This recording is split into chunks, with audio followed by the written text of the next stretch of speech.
They dumped him on her porch like something the mountain had already finished with. A man in a broken chair. Legs that didn't move. Eyes that did cold and sharp and furious in a way that had nothing to do with surrender. The town had already written the ending to this story. A widow with nothing left and a man the world had thrown away. They gave them a season. Maybe two. They were wrong about everything.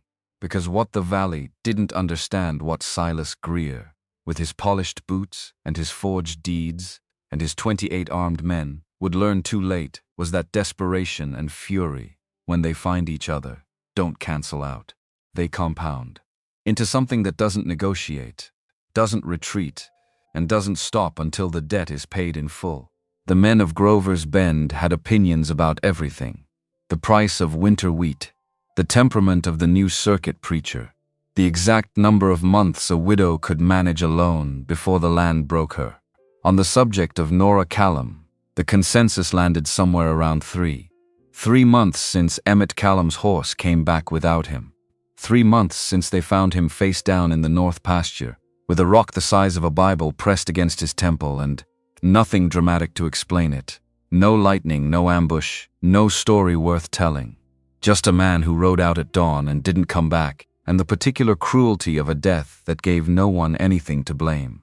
3 months of Nora working the 60 acres alone, her figure moving against the ridge at first light every morning, visible from the road if anyone looked. Most of them looked. None of them stopped.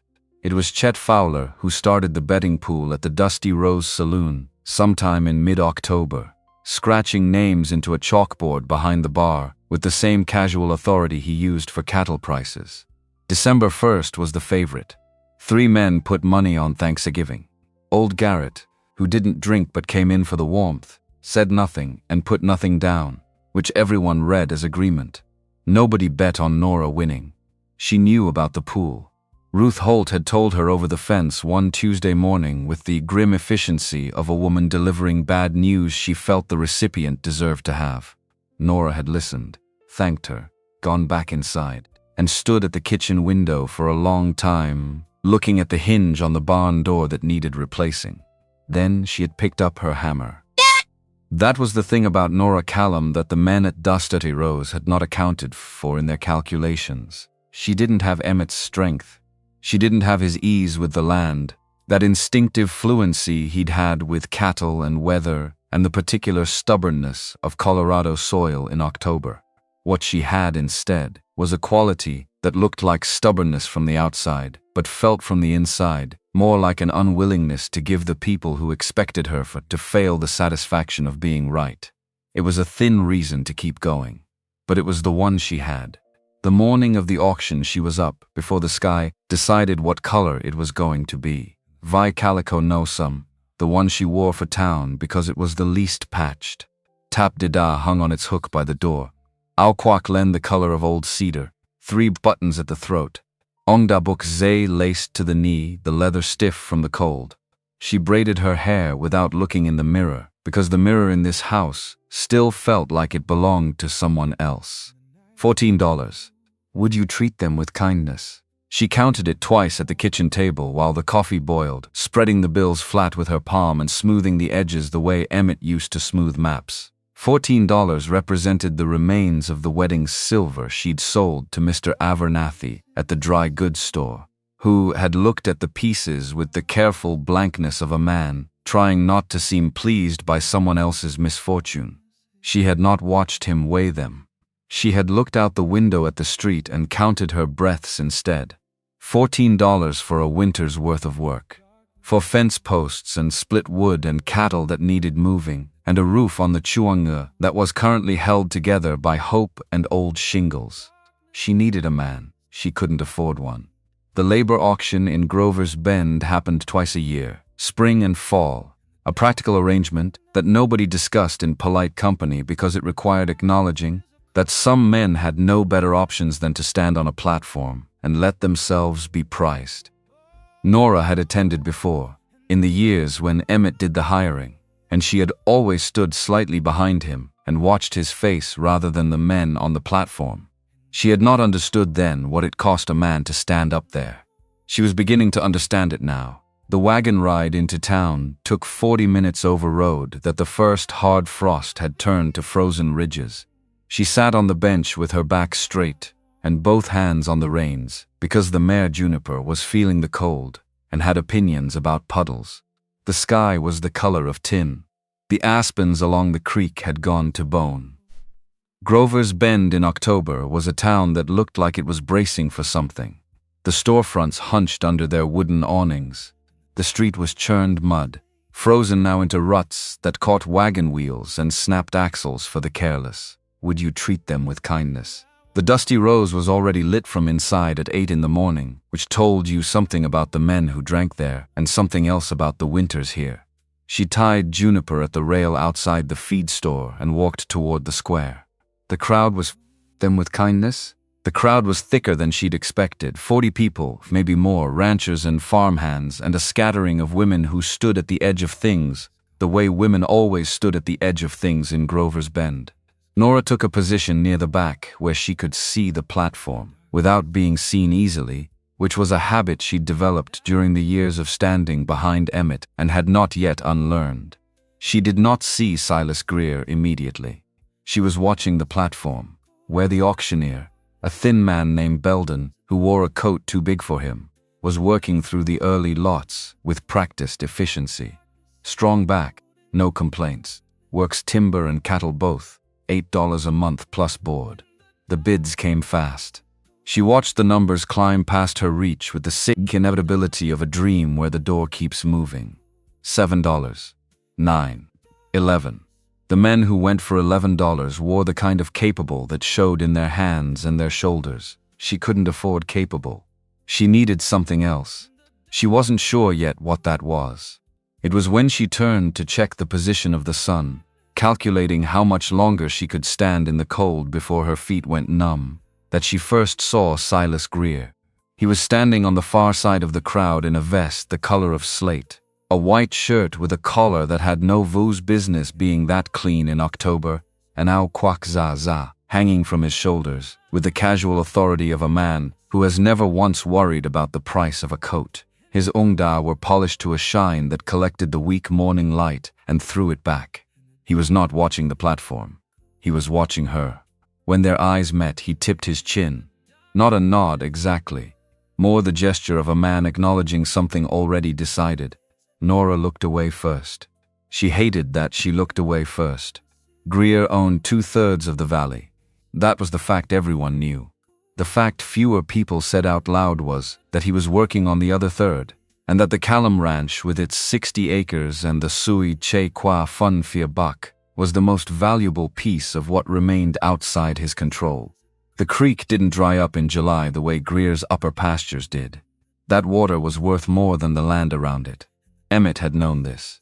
Would you treat them with kindness? He'd never said it to her directly, but she'd seen it in the way he checked the deed every spring, unfolding it at the kitchen table and reading it the way a man reads something he's afraid will have changed.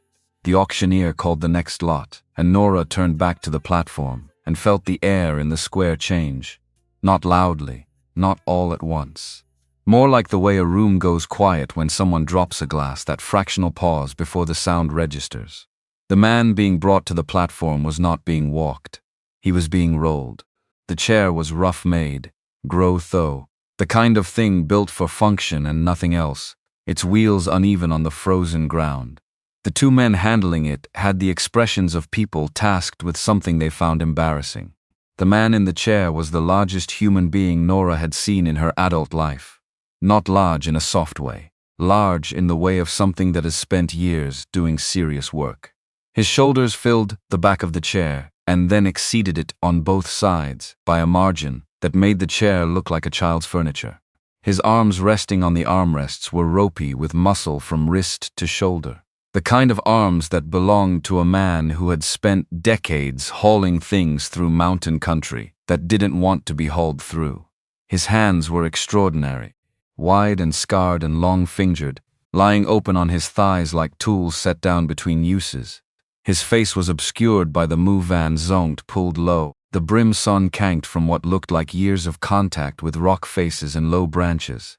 His ow flannel was K-Sok Shan No, faded enough that the colors had softened into each other. Suspenders de no, quan denim nung, ong de mon got, and his legs in that denim lay completely still. The auctioneer, Belden, made the introduction with the brightness of a man trying to put a good face on something. Cord Harlan, Wade Decker. She would learn the name properly later. What Belden said to the crowd that morning was this: a legend in the high country, 3 seasons guiding and trapping in the San Juan Range, could read weather better than any man in 3 counties, could track anything that moved on 4 legs through 6 inches of new snow, could build a fire in conditions that would kill most men in 20 minutes. Then the rock slide, Belden said, his voice dropping to the register people used for funerals. Last winter, the Creighton Mine approach, a bad section of limestone. The crowd's silence was not respectful. It was the silence of people recalibrating how to feel about what they were looking at. Nora felt something shift in her chest that she recognized as anger and chose not to examine closely. Belden started the bidding at $2 a month. The silence held. He dropped to $1. More silence. A horse stamped somewhere behind the crowd. A child coughed and was shushed. Someone near Nora's elbow said, low enough to be meant for a companion but loud enough to carry, "What's a man in a chair going to do, bark at the cattle?" Laughter. The quick, mean kind. She watched Wade Decker's hands on the armrests of the chair. They tightened just barely, then released. He was looking at the middle distance above the crowd's heads with the particular focus of a man who has decided not to be present for what is happening to him. She recognized that expression. She had worn it herself at Emmett's funeral, when the women kept arriving with food and that specific terrible sympathy in their eyes, and she had needed somewhere to put her face that wasn't any of their faces. Belden was talking about the charity board, about moving on. Nora's feet moved before her mind caught up. She heard herself from a slight distance, the way you hear your own voice in a room with strange acoustics. Her ongda hitting the frozen dirt were loud in the thinned silence. People turned. She was aware of being looked at, the sensation landing across her shoulders like a physical weight, and she kept moving anyway. "I'll take him." Her voice came out steadier than she felt. Wade Decker, under the widow's provision. The square went so quiet she could hear the creak. Then it erupted. Not in the clean way of a crowd that has witnessed something heroic. In the messy, bubbling, overlapping way of a crowd that has been given something unexpected and interesting to talk about. She heard the words widow's provision. She heard the word desperate. She heard a man in the back laugh in a high, incredulous way that had nothing kind in it. She didn't look at any of them. She climbed the 2 steps to the platform. Her heart was beating in a way she found deeply inconvenient. She stood in front of the chair and made herself look at the man in it. He had pushed the brim of his moo van zronked up with one thick finger. His eyes were the color of a January river, gray-blue, and very cold and completely alert. He was looking at her with the direct appraisal of a man who had spent years reading terrain for threats and was applying the same faculty now. "I didn't ask for this." His voice was low, flat, not angry, just the truth as he saw it, delivered without decoration. "I know." She held his gaze. "And I'm not offering pity." His jaw worked. The hands on the armrest shifted slightly. "Then what are you offering?" She thought about it for a second, honestly. "Winter," she said. "And work. And someone who needs what you've still got." It was not a speech. It was not inspiring. It was the most accurate thing she could think of on 3 hours of sleep and $14. It was at that moment that she became aware of Silas Greer standing at the edge of the platform steps. Not on the platform. Just near enough to it. He was watching the exchange with the expression of a man watching a card game from a comfortable distance, patient and amused, already certain he knows how the hand ends. His presence should not have changed anything, she said next. It changed everything, she said next. She turned back to Wade Decker, and her voice came out with a firmness that surprised her. "Let's go." Ah! He looked at her for another full second. Then he looked at Greer. Something moved across his face, quick and unreadable, and he turned back to her. "All right. All right." The crowd parted for the chair, with the reluctant respect afforded to things people don't want to touch. Nora pushed from behind, her hands on the rough wood of the chair back, her shoulders taking the weight of the man in it, which was considerable. He said nothing. She said nothing. They moved through the crowd, and the crowd let them go. She did not look at Greer. She could feel him watching. Belden's voice picked back up behind them, professional and smooth, moving to the next lot. The crowd's attention, always briefly held, swung away. The betting pool at the Dusty Rose would have new content by nightfall. She was certain. She chose to consider this information rather than feel it. She had one horse. She had a wagon with a loose board on the left side. She had 60 acres and a suey and a roof that was losing its argument with gravity. She had $14 and 3 months of watching people wait for her to fail. She had, apparently, also made a decision back there on a frozen square in Grover's Bend that was going to define the rest of her winter, possibly longer. At the wagon, the problem of getting a man who weighed what Wade Decker weighed, with legs that did not cooperate, from a chair to a wagon bed presented itself with practical immediacy. Nora studied the geometry of it. Wade Decker studied her studying it. "There's a method," he said. "I was going to ask. You weren't going to ask. You were going to figure it out yourself and risk dropping me." She looked at him. "The method," he told her. It required her getting closer than felt natural and using her body as a counterweight in a way that was purely mechanical and still somehow intimate. She did it. He was heavier than anything she had moved in her life. The muscles in her back registered a formal complaint that she filed away for. But she got him into the wagon and got the chair folded and lifted in after him without dropping anything. When she climbed up to the bench and picked up the reins, she heard from behind her, "You're stronger than you look." "Most people are," she said. "Get some rest." It's 40 minutes. He did not get rest. She could feel him behind her, alert and watchful, taking in the country the way she'd seen Emmett take in the country, cataloging it. She drove. The mare was nervous and the road was frozen, and the sky kept making suggestions about snow that it had not yet committed to. At some point around the 20-minute mark, she heard him say, quietly, as if to himself, "Water runs north here." She glanced back once. He was watching the creek line through the aspens. His Move Van Zonkting was tilted back slightly and his eyes were following something she couldn't see. "Yes," she said. "Through the north pasture. Doesn't dry in summer." Silence. "Then Greer wants it. Everyone knows he wants it. Does everyone know what he'll do to get it?" She faced forward. The ranch came into view around the final bend with the accuracy of something that had been dreading this moment. The house was 2 rooms and a stone chimney with a heian chuk that dipped on the south end, like a man with a bad knee trying to maintain dignity. The chuangua behind it was larger than the house and in only slightly better repair. Beyond that, 60 acres of scrub grass going pale with the season, the suey glinting distantly through the bare trees, cattle visible as dark shapes on the middle ground. She pulled the wagon up and set the brake. "This is it," she said. He looked at the house. He looked at the barn. He looked at the creek and then at the angles of the land with an attention that was systematic, not casual. She waited. "How many head?" 40.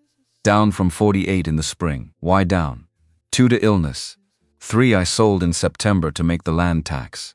1 walked through a section of fence I hadn't gotten to yet. North fence, west.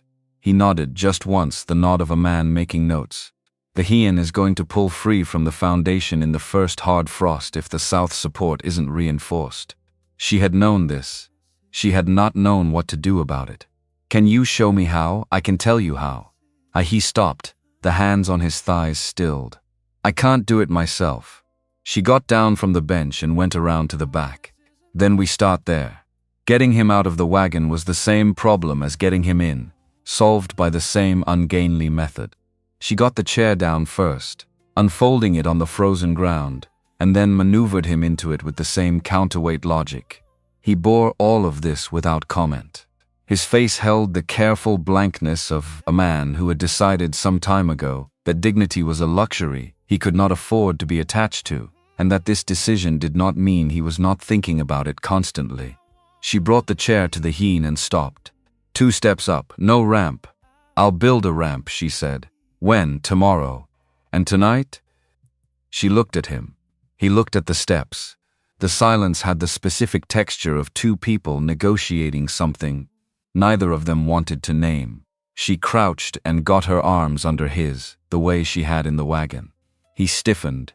She tightened her grip and stood. He was not a cooperative weight. He was a man who hated this and was enduring it because the alternative was sleeping in the yard in October. She got him up the 2 steps and through the door and lowered him onto the old cot by the fireplace without dropping him or saying anything she would regret. Then she straightened and stepped back and breathed through her nose until her back stopped screaming. He sat on the cot with his fists on his knees and his jaw set and looked at the wall. "I know," she said before he could say it. "You didn't ask. That's right. And I didn't pity, just as I said." She went back out to get the chair. The cold hit her face like an afterthought. She stood next to the wagon for a moment with her hand on the wheel and let herself feel the totality of the situation. The $14, the 40 cattle, the hen and the barn and the fence that needed doing, and the man inside who could not walk and could not be what she needed him to be in the specific physical sense and who was, somehow, the best option she had found in 4 months of trying. She picked up the chair and carried it inside. He didn't eat that night. She made cornbread and beans and set the plate beside him, and he looked at it and didn't touch it. Would you treat them with kindness? She ate her own meal at the table with her back to him because she didn't want to watch him not eating, and she didn't want him to see her watching. She cleaned up, banked the fire, said good night to a man staring at the wall, and went to her room. She lay in the dark and listened to the house settle and thought about Emmett. Not the specific grief of him, which she had found ways to set aside for the daylight hours. More the practical shape of his absence. The way a ranch is designed around the assumption of 2 working people. The way a door latch that needs oiling is just an inconvenience when there are 2 of you, and becomes a small daily defeat when you are 1. Around midnight she heard him shift on the cot, a short, suppressed sound she couldn't identify. She told herself it was nothing. She lay in the dark and listened to his breathing even out, and finally, much later, slept. In the morning she was up before full light, adding wood to the fireplace coals, pulling on her ow quacklen over her vi calico. When she came back from the woodpile, he was already awake, sitting up on the cot with his suspenders hanging loose and his mouvan dronked on his knee and his eyes on the window. "You snore," he said. "You didn't eat. I'll eat this morning." She made coffee without responding and put a cup on the floor beside him, which was the right height given the chair, and went back to the stove for the cornbread. When she turned around, he had drunk half the coffee. Progress of a kind. She sat across from him at the table with her own coffee and looked at him directly for the first time in adequate light. The lines of his face were deep and weathered, the kind that come from years above the tree line where the sun hits differently. There was a scar along his left jaw, old and pale. He was older looking than 44, but in the way of outdoor men, where the face ages faster than the body. The body, from what she had gathered while maneuvering it around doorframes, was still formidably present. "Tell me what you can do," she said. He looked at his hands. The large, scarred, extraordinary hands that had been the first thing she'd noticed about him on the platform. "These work," he said. "Sharpen a blade, stitch leather, fix tack, set a splint, build a fire in the rain if there's anything dry within 20 feet. A pause. I can shoot, if someone props the rifle properly. Another pause, shorter. That's the inventory. Can you think?" His eyes came up. Gray-blue. Cold. Waiting. "Can you plan? Can you read terrain from a description and tell me what I'm doing wrong before I do it?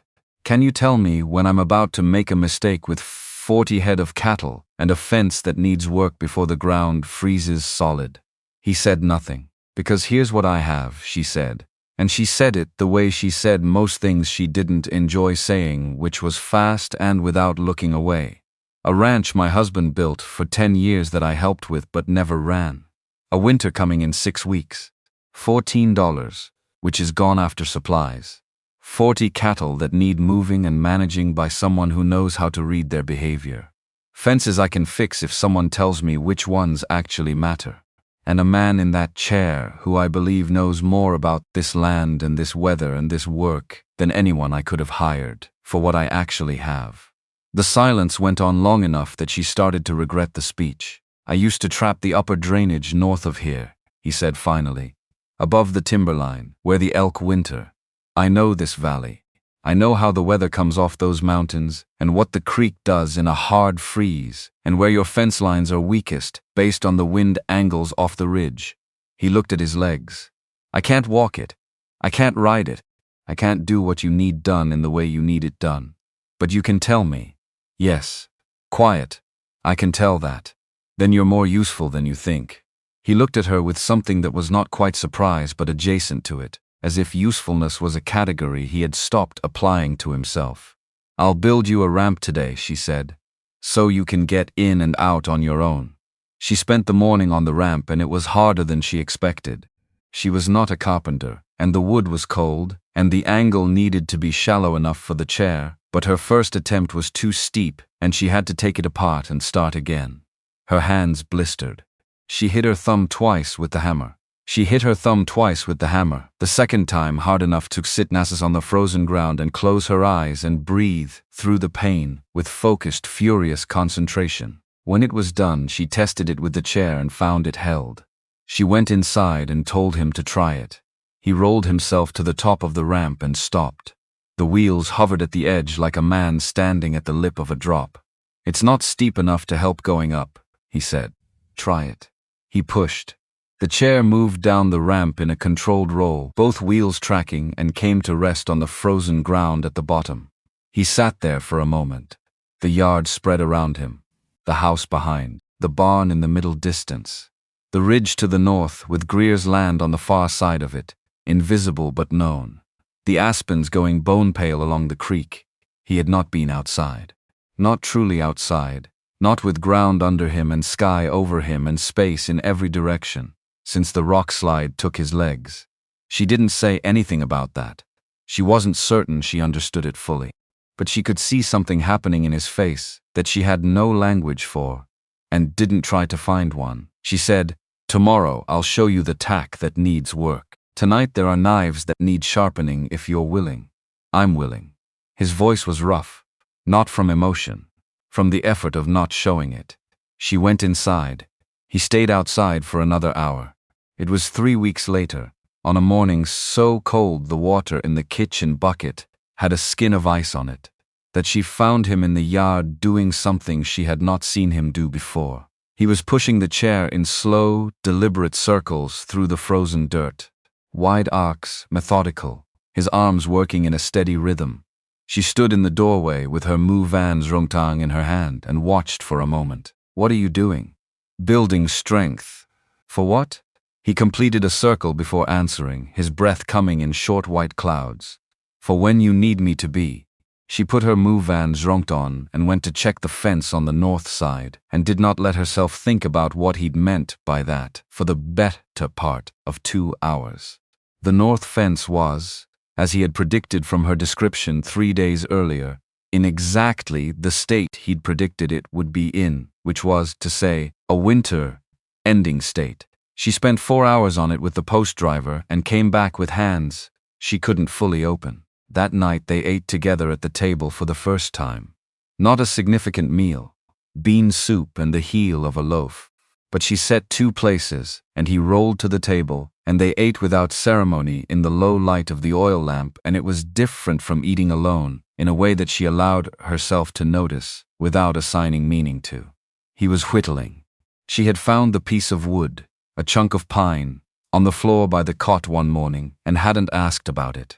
Now he was working it with a small knife by the fireside, the shavings falling in a neat pile on his knee, and she was mending the hem of her work vai. "Why'd you do it?" His voice came out of the firelight without looking up from the wood. "Do what?" "Take me. You could have left."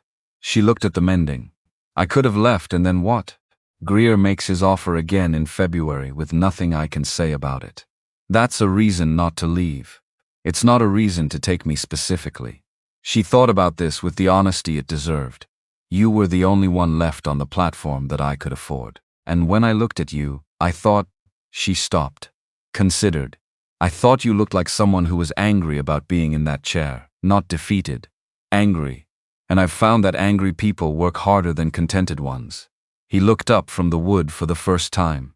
His gray-blue eyes held the firelight in a way that made them look less cold than they usually did. "I'm angry," he confirmed. "I know. Good. Is it?" He looked back at the wood. Better than the alternative. She went back to the mending. Outside, the wind had picked up and was testing the corners of the house, looking for weakness. The way everything was always looking for weakness out here. That was the constant work of it. The thing nobody mentioned when they talked about ranching. Not the physical labor, which was just labor, but the vigilance. The never-ending need to be present to your own vulnerability. "I used to know when weather was coming by the way my feet felt on the ground," he said. "It came out like a statement, not a complaint. Not quite either. The soil changes before a storm. The vibration of it, the density. My feet read it. I didn't know I was reading it, I just knew." He turned the wood in his large hands, examining a cut. "Now I have to look." She didn't say "I'm sorry." He wouldn't want that. Instead, she said, "What are you reading right now?" He considered the ceiling, the walls, the way the wind moved against the north-facing side. Storm in 4 days. Not devastating. 1/2 foot, maybe. Enough to tell you which sections of your roof need attention before the bigger ones come. The northeast corner. How did you know? Because that's where Emmett always went first when we heard weather coming. She folded the mended seam under her thumb. "I just never knew why until now." He said nothing to this. But when she looked up, he was watching her with an expression she hadn't seen on him before. Something that was less assessment and more recognition. The look of a man who has found, unexpectedly, the edge of something he hadn't known he was searching for. She looked back at her sewing before either of them could decide what to do with the moment. It was on a Tuesday, 19 days after the auction, that 3 riders appeared at the south boundary of the ranch. Not on the ranch. Would you treat them with kindness? On the road that ran along the boundary, where no one could object to them being. They sat their horses with the patient stillness of men who understood that presence could communicate what words didn't need to. Nora saw them from the fence she was mending on the east side, a good 100 yards away. She made herself keep working for a full minute before straightening, one hand on the fence post, and looking directly at them. They looked directly back. Their clothing was good, better than ranch hands. Their horses were well kept. None of them wore a badge. She waited. They waited. Then, the one in the middle turned his horse and the other 2 followed, and they rode away north without having said a word. She listened to the hoofbeats until they were nothing. When she got back to the house, Wade was on the heian in his chair, his large hands still on the armrests, facing north. He had seen them. "How long were you watching?" she asked. "Long enough." He didn't look at her. His eyes were on the ridge to the north, tracking where they'd gone. "That's Greer's work." "I know. Not the men themselves. The calculation behind them. He's the kind of man who lets other people make the mess and stays clean himself." He turned his Mouvan in his hands. "He sent them to let you know he's thinking about you. That's all. Just thinking. It's working," she said, meaning the letting her know, and hated that she said it. "Tell me about the north boundary," he said. "The Sui section. How wide is the creek this time of year?" She told him. He asked more questions.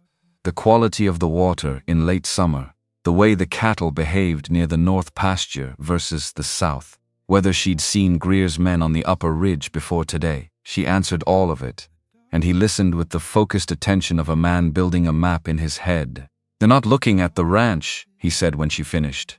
"They're looking at the water. Everything he does is going to be about the water.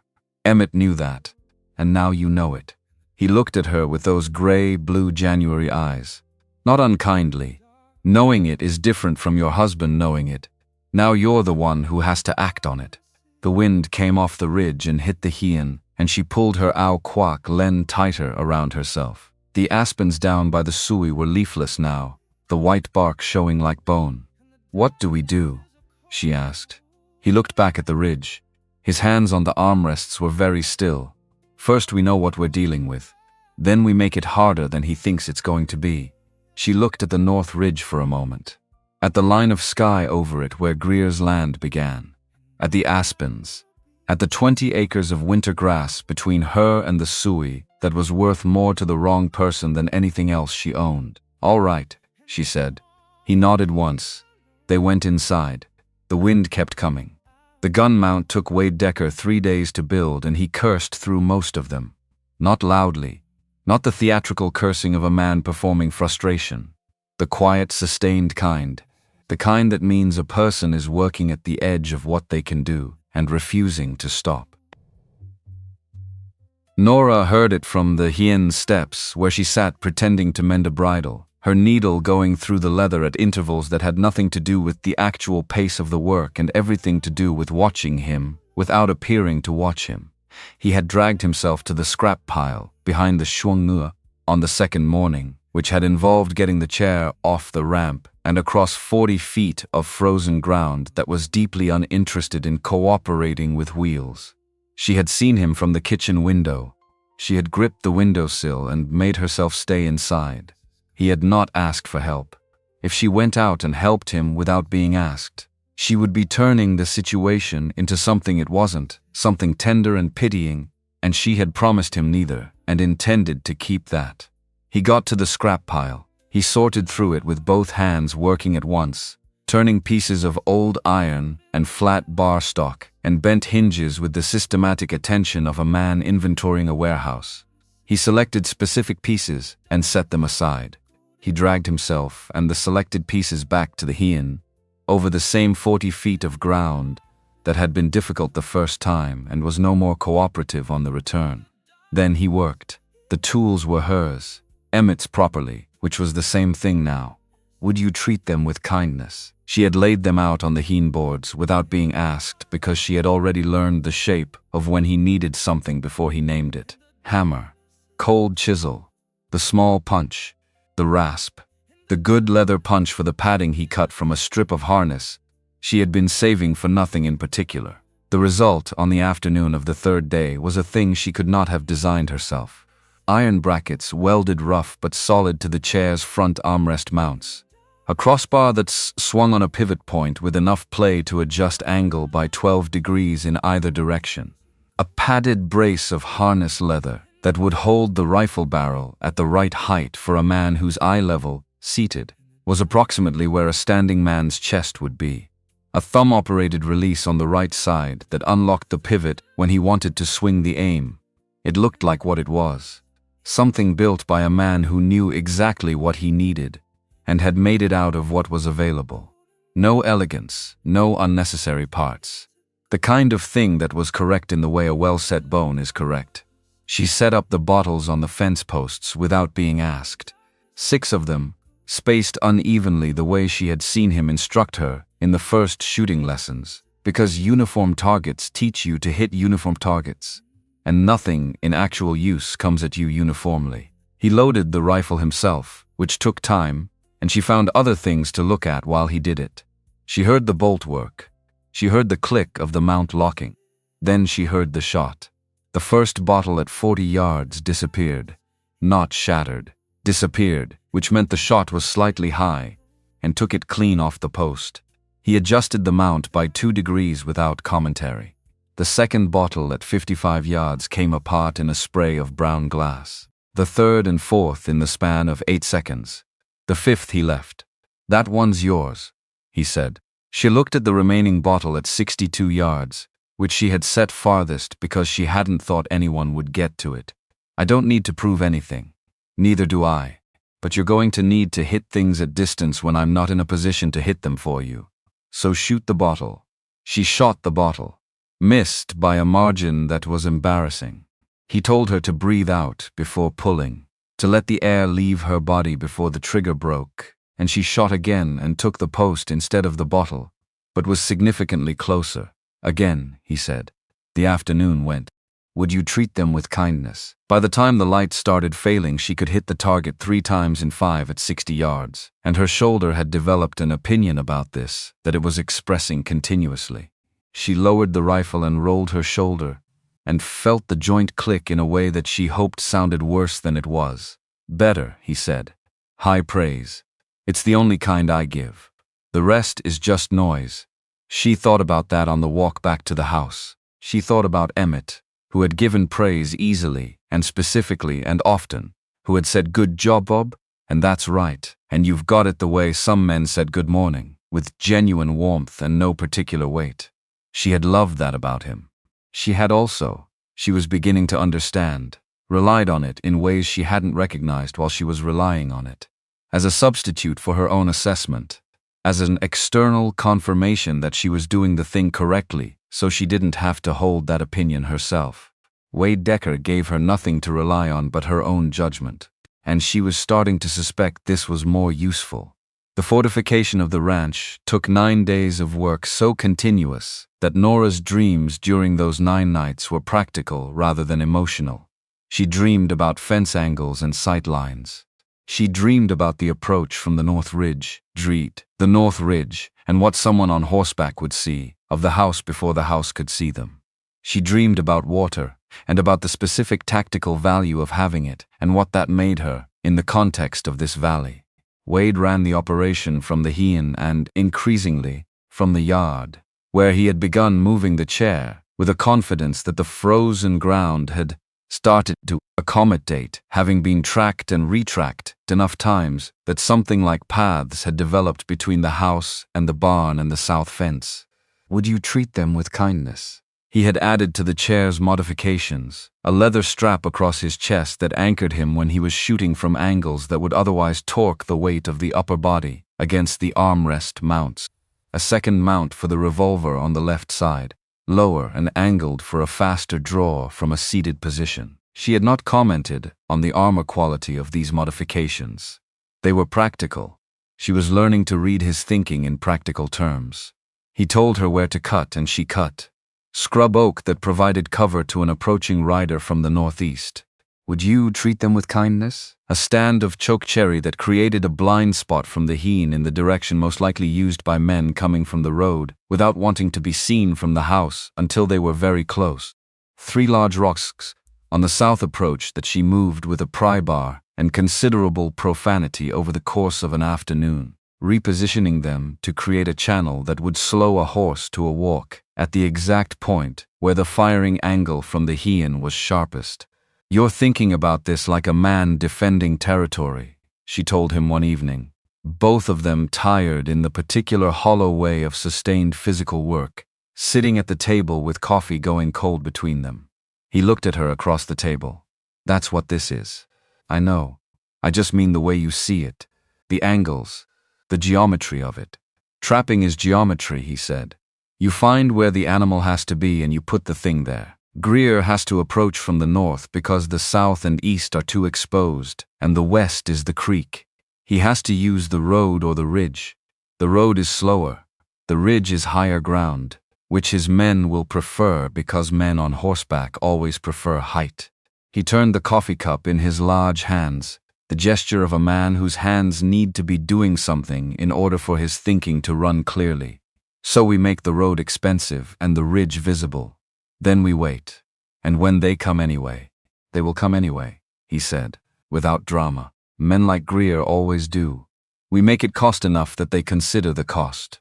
She looked at him across the table in the lamplight, the deep weathered lines of his face, the scar along his jaw, the extraordinary stillness of him when he was thinking, a stillness that had nothing passive in it. That was the stillness of a predator waiting rather than a man at rest. "You're not afraid," she said. He considered this as if it were a practical question about terrain, rather than a question about him. "I was afraid in the mine," he said, "after the ceiling came down. That was the last time I was afraid of a physical thing." He looked at his hands. "Now I'm afraid of other things, smaller things, wasting what's left. Being the version of myself that accepts that chair as a container instead of a position." She didn't say anything to this. She let it sit in the room. "That's why I can hold a rifle steady," he said, and his voice had no performance in it, only the flat fact of it. "Because I stopped being afraid of the outcome." The first proof that Silas Greer was moving from patience to action came on a Sunday night when the temperature dropped hard and fast, the way it does in October in Colorado, When the mountains decide they are done with fall, Nora woke to a sound. Not a sound she could name. More the absence of the sounds she expected, which was its own kind of alarm. She was at the window in her Veingu and Ongda before she had made a conscious decision to move. The north pasture fence was down. Not collapsed from winter pressure.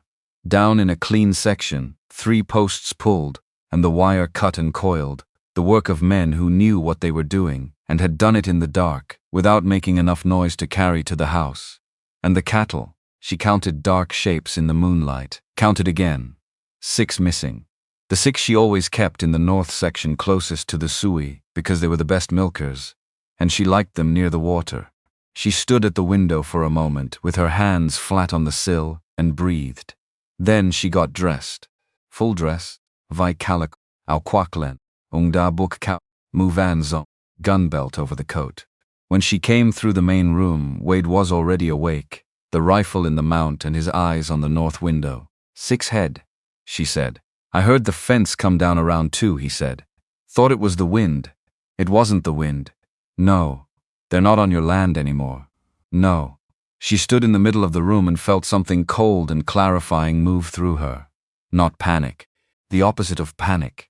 The specific quiet that comes when a thing you've been dreading has finally arrived and is therefore no longer a threat but a fact. And facts are more manageable than dread.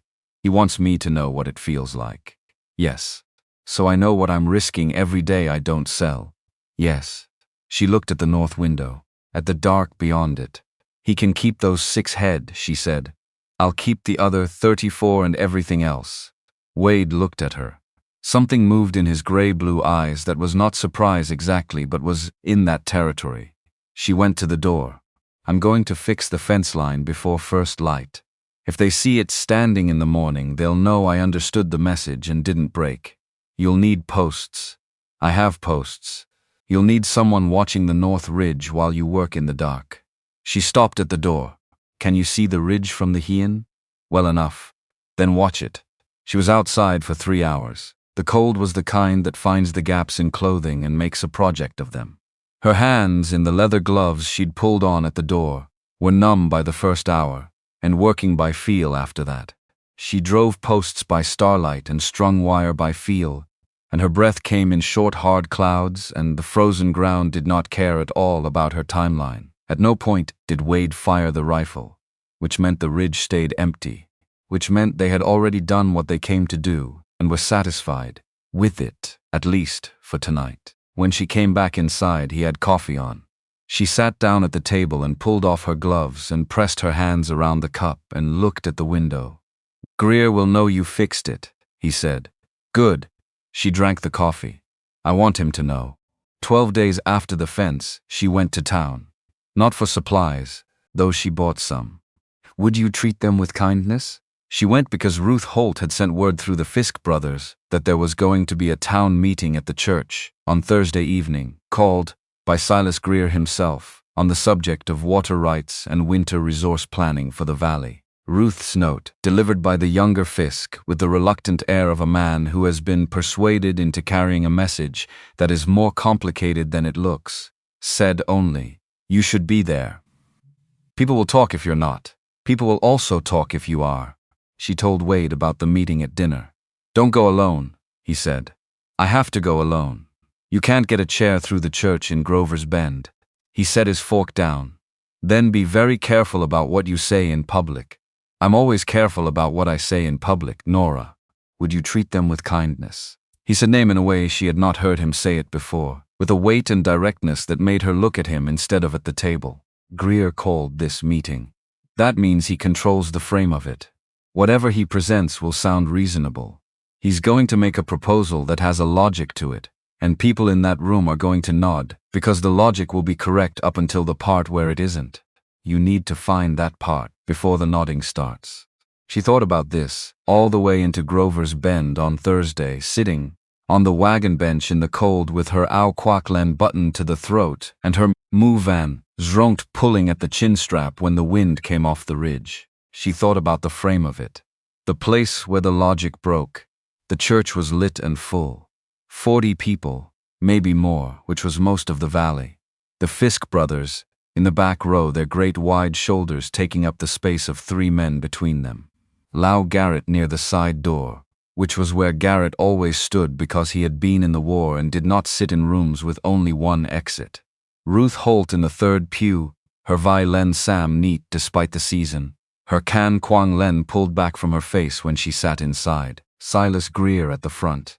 He was wearing the vest, the white shirt, the Ao Kwak Za, the bong that reflected the church lamps. He had the posture of a man who speaks at the front of rooms because rooms have always assumed he belongs at the front of them. He smiled at Nora when she came in and she sat down in the 5th row without smiling back. He presented his plan with the fluency of someone who has rehearsed it enough times to make it sound unrehearsed. The valley's water, he said, was an asset shared by all. The coming summer, he said, citing 3 consecutive dry years in the upper drainage, would stress that asset beyond what individual management could address. The solution, he said, was consolidated management of the primary water sources, unified access, efficient distribution. He never said the word purchase. He said partnership. He said coordination. He said the future of this valley depends on working together. She found the break in the logic during his second use of the word coordination. Because coordination, in the context of a man who owned 2/3 of what was being coordinated, did not mean what it meant when said by a man who owned half or a third. Coordination meant control. And control meant that the Sui that ran through the north pasture of the Callum Ranch, the one that did not dry in July, would become Greer's water, managed on Greer's schedule, distributed by Greer's judgment, with what remained after Greer's needs were met, going to everyone else who had nodded in this church on a Thursday night in October. She stood up before she had fully decided to stand up. The room turned. Greer looked at her with the mild, prepared patience of a man who expected this and has his response ready. "The Sui Cutters Creek," she said, her voice clear in the church, acoustics that made everything sound like testimony, "runs through the north pasture of my ranch, because my husband filed on that land when it was open country, before you arrived here, Mr. Greer. The water rights are in the deed, recorded at the county seat. They're not available for coordination." A pause. Greer smiled, the specific psych smile of someone who has been given an opening they were waiting for. "But Callum, no one is suggesting your rights aren't valid. What I'm proposing is voluntary partnership, a cooperative arrangement that benefits. 6 of my cattle are missing," she said, "since last Sunday. The fence on the north pasture was cut. The church got very quiet. Not the quiet of a crowd that agrees, the quiet of a crowd processing new information and not yet knowing how to place it." "That's a serious accusation," Greer said, and his voice had dropped a register. Not angry, something cooler than angry. The tone of a man reminding a room that he is the kind of person who takes serious things seriously, and that this makes accusations against him a more consequential act than the person making them may have considered.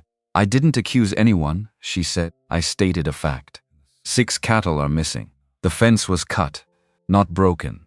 If anyone in this room has information about who might have done that, I would welcome hearing it." She looked around the room with the deliberate, unhurried attention of a woman who has spent 25 days learning to not look away first. Particularly Deputy Marsh, if he's here. Colt Marsh was in the back row. His Ao Sheriff was, as always, back Maor, and slightly too large at the shoulders. He had the expression of a man who had very much hoped not to be named in this building tonight. "The deputy can follow up on any report you file, Ba Callum," Greer said smoothly.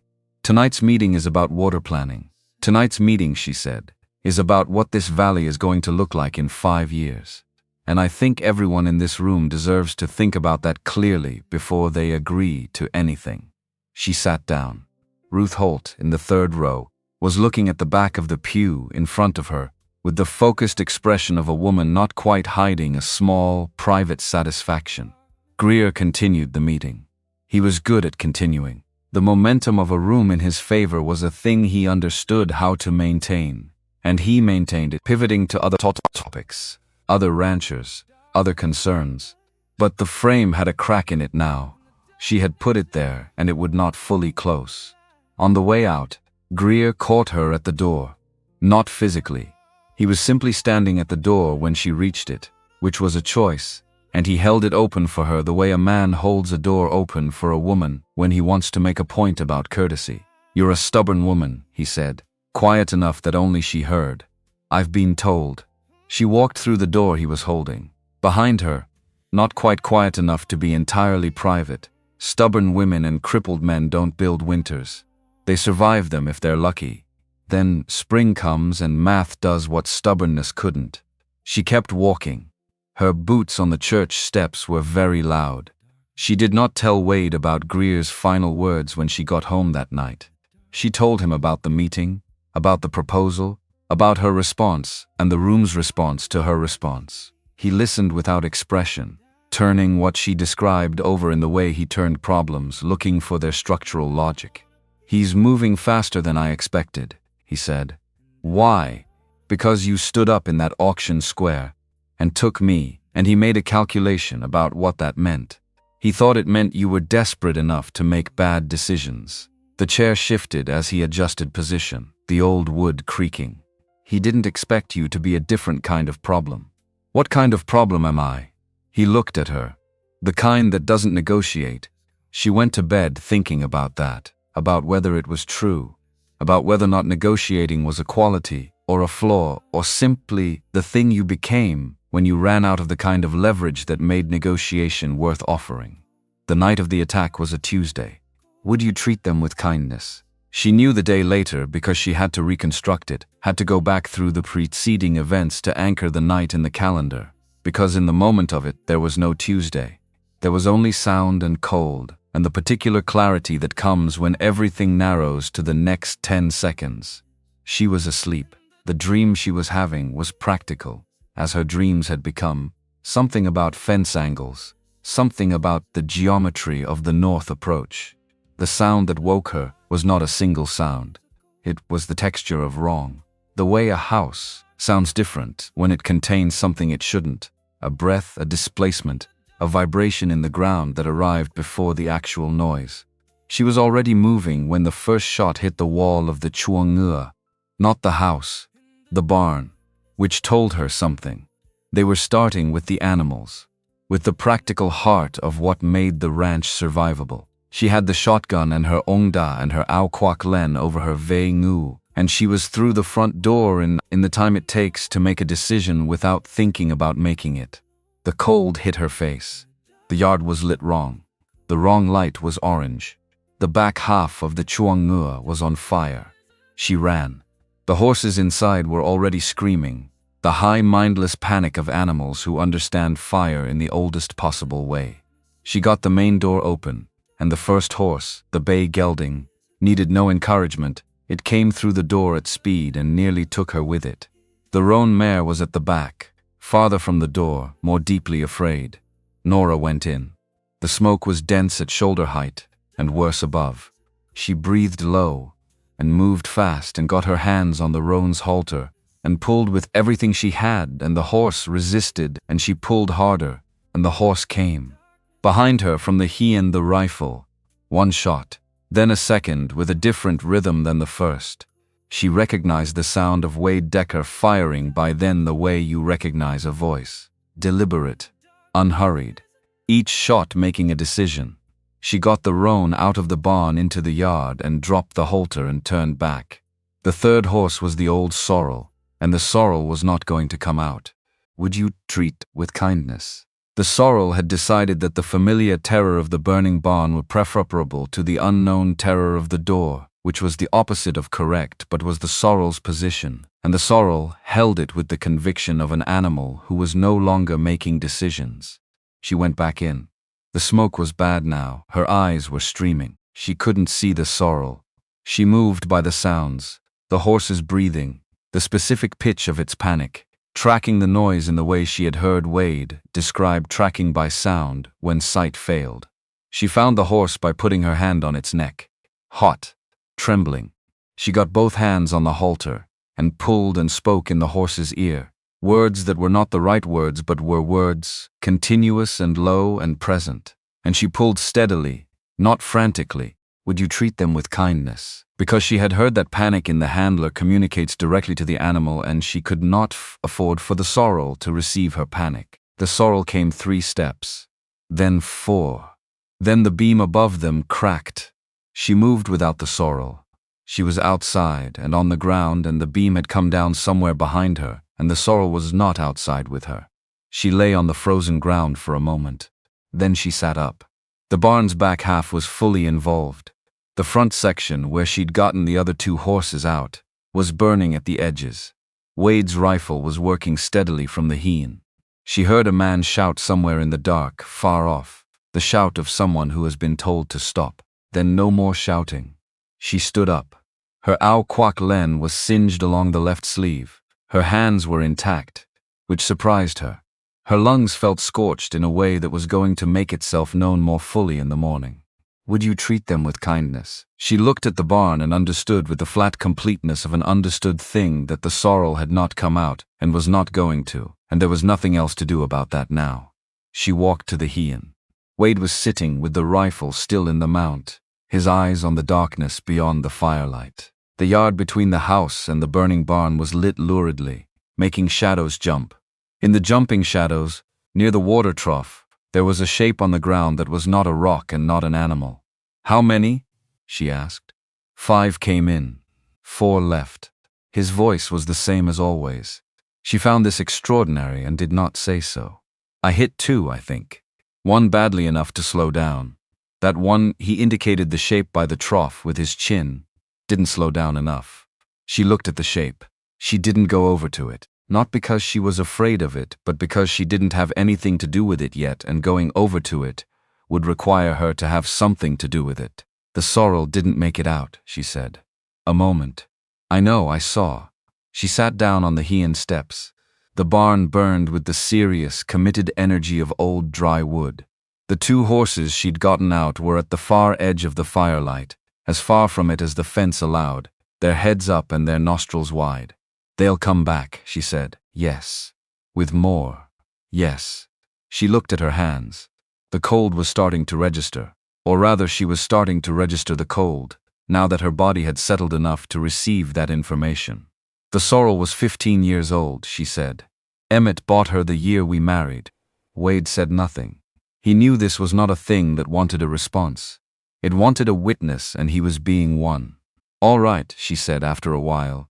What do we do with the one by the trough? Send him back, he said. Same reason as before. So Greer knows what it cost. She looked at the shape again. She thought about what Wade had told her in the first week, about the geometry of this, about making the approach expensive, about the language that men like Greer understood. Help me figure out which horse he came with, she said. They did it together, in the firelight of the burning barn, with the cold absolute around them and the 2 surviving horses watching from a distance. She did the physical work. He read the hoofprints in the yard and told her which tracks came from which direction and which horse had been left where. She found the horse, a plain brown quarter horse with Greer's brand on the left hip, tied to the fence post on the east side where the firelight didn't reach. She brought the horse around to the trough. Together, in the necessary and unbeautiful way they had come to do everything, they got the body loaded. He directed. She lifted. It was not a thing either of them would have chosen to do. It was a thing that needed doing, and so they did it. When it was done, she tied the reins to the saddle horn and turned the horse toward the road north and slapped it on the hindquarters. It went. She stood and watched it go until the dark took it. He'll know in the morning, Wade said. I know. He'll be angry. Good. She turned back to the burning barn. The front section was going now. All of it. The winter's hay she'd stored in the loft. The tack she hadn't been able to bring out before the roof started going. Emmett's old fence tools that had hung on the west wall for as long as she'd known the place. Let him be angry. Angry men make mistakes.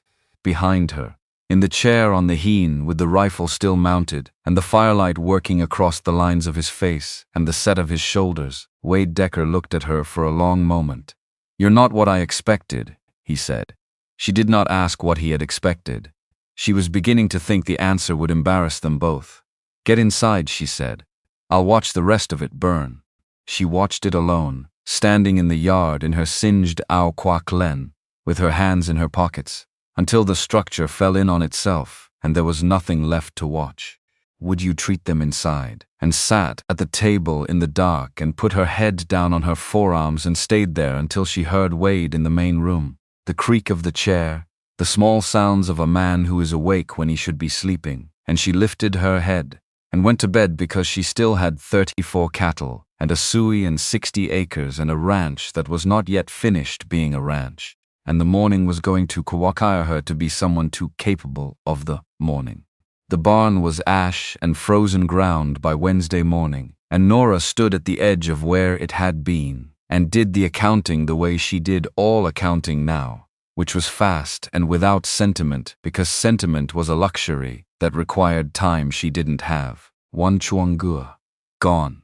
One sorrel mare, 15 years old, not replaceable in any sense that mattered. 6 head of cattle already missing before the fire. 34 remaining, living under 2 lean toes she and Wade had constructed in the 3 days since, using salvaged timber from the barn's collapsed front section and every piece of baling wire she could find. The lean toes were not adequate for a Colorado winter. They were what existed. Hay for approximately 6 weeks if she rationed. The grain she'd stored in the house, which had seemed excessive when she moved it indoors 2 weeks ago on Wade's instruction and seemed prescient now. She did not cry about the sorrel. She had done that privately, once, on the second night, pressing her face into her pillow with a specificity of grief that was partly about the horse, and partly about everything the horse represented, which was the physical, irreplaceable continuity between her life with Emmett and the life she was trying to build from its remains. Then she had stopped and gone back to work because the crying was done, and the work was not. Wade watched her do the accounting from the heen and did not offer commentary. He had learned, with a speed that continued to surprise her, the exact shape of when she needed to be left alone with a problem. He was not a man who filled silence. He was a man who understood that silence had a function and could wait for it to finish. When she came back to the heen, she sat on the steps and pulled off her gloves and pressed the back of one hand to her forehead, a gesture she'd picked up from somewhere, maybe her mother. That meant she was gathering herself. "Tell me the number I'm not saying out loud," she said. He knew the number. Without the barn, you can't winter 34 head in the lean toes, not through January. Not if we get the kind of cold this range gets in January. How many can I realistically carry? 22. Maybe 24 if the winter is mild, which it won't be. So she needed to sell 10 to 12 head before the hard cold came, which meant selling into a market that knew she was under pressure, which meant accepting whatever price the pressure dictated, which meant taking a loss at the exact moment she could least absorb a loss. This was the geometry of Greer's patience. He didn't need to take the ranch. He just needed to make the ranch take itself apart. He's going to attend the sale, she said. Or send someone to attend it. He'll want to know the price. And the price will tell him exactly how close to the edge I am. Yes. She looked at the ash. So I don't sell here. I take them to the Hartwell auction 40 miles south. Smaller market, but no one from this valley will be in that room. He looked at her with the particular attention he gave things that were correct, but required more than he'd expected. That's a 4-day drive with 2 horses and 1 rider. I know. You can't do it alone. I can't take you. The silence that followed was the kind she had learned to read. Not agreement. Not disagreement. The silence of a man re-examining a problem he thought he'd already solved. "The Fisk brothers," he said finally. I can't pay them. You can owe them. Men who are already angry at Greer are not paying for the principal, Nora. Would you treat them with kindness? They're paying for the opportunity to be useful against him. Give them that. She thought about the younger Fisk, who had delivered Ruth Holt's note with the expression of a man who knew what was in it and had delivered it anyway. Would you treat them with kindness? She thought about the older Fisk at the church meeting, sitting in the back row with his great shoulders and his careful silence, watching Greer with the stillness of long-accumulated restraint. "I'll go to them today," she said. And Ruth Holt. Ruth, too. She was on the wagon before noon. The drive to the Fisk property was 40 minutes east, through country that had fully committed to winter. Now, the grass gone pale silver, the sky, a low ceiling of cloud, that promised nothing specific and delivered it comprehensively. She drove with both kindness. She drove with both hands and thought about the math of what she was doing. The Fisk brothers were in their yard splitting wood when she came down their road. Both of them stopped. Would you treat them with kindness? The older one, whose name was Dillard, though no one called him that, set his axe down with a deliberateness that meant he had already been thinking about what to say when this conversation happened. She told them what she needed, standing in their yard with her van zonked against the wind and her hands in her coat pockets, stating the practical requirements without apology. 4-day cattle drive, 40 miles to Hartwell. 2 men who could ride and work.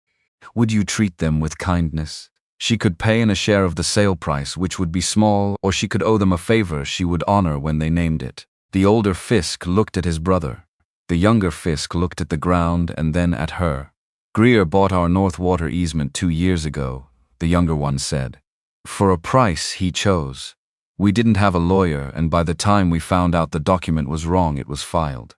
She already knew most of this. Ruth Holt had told her the outlines.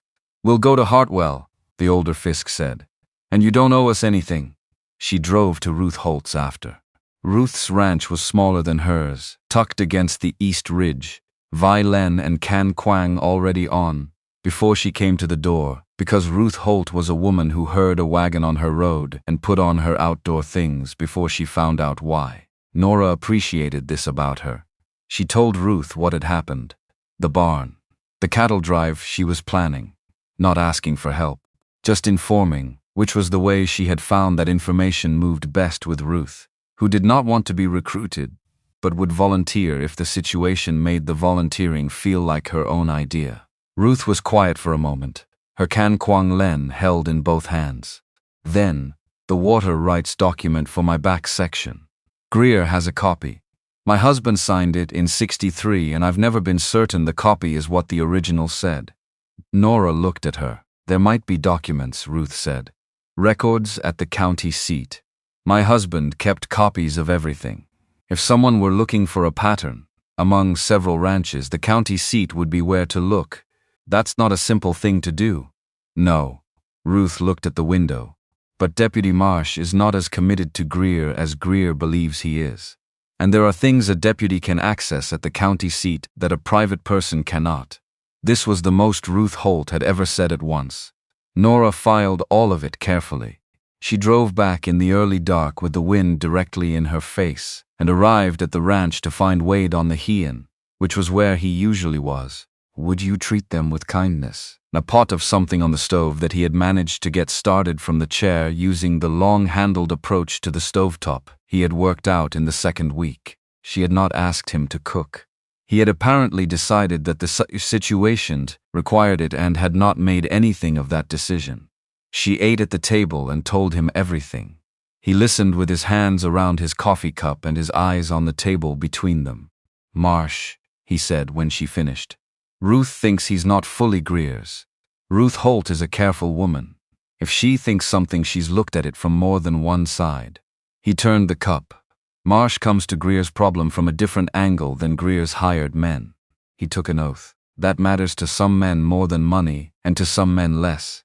Finding out which kind Marsh is costs nothing. You can afford to find out. I'll go to him after the cattle drive. Before, let him know you're paying attention to what he is before he decides which kind of man to be. Sometimes the deciding is still in progress. She looked at him across the table. She had stopped noticing mostly the specific dimensions of him, the width of the shoulders, and the length of the arms, in the way you stop noticing the height of a ceiling you live under. But there were moments when she saw him freshly, as if for the first time, and it still surprised her. The sheer treat them with kindness, the sheer physical presence of him in a chair, the scale of him seated that would have been extraordinary standing, and the complete stillness of that presence when he was thinking. Like something large and serious waiting at the edge of a clearing. How did you know to do this? She said. He looked up from the cup. All of it. The geometry. The thinking about thinking. You were a trapper. A trapper knows the same thing a general knows, he said. The terrain doesn't care about your plan. You shape your plan to the terrain, or you lose your plan and sometimes your life. Greer has a plan. It's a good plan. To beat it, you have to know what the terrain is before he does. He set the cup down. You're the terrain, Nora. He hasn't figured that out yet. She did not know what to do with that sentence, so she did what she usually did with things she didn't know what to do with, which was keep moving. The cattle drive to Hartwell was 4 days.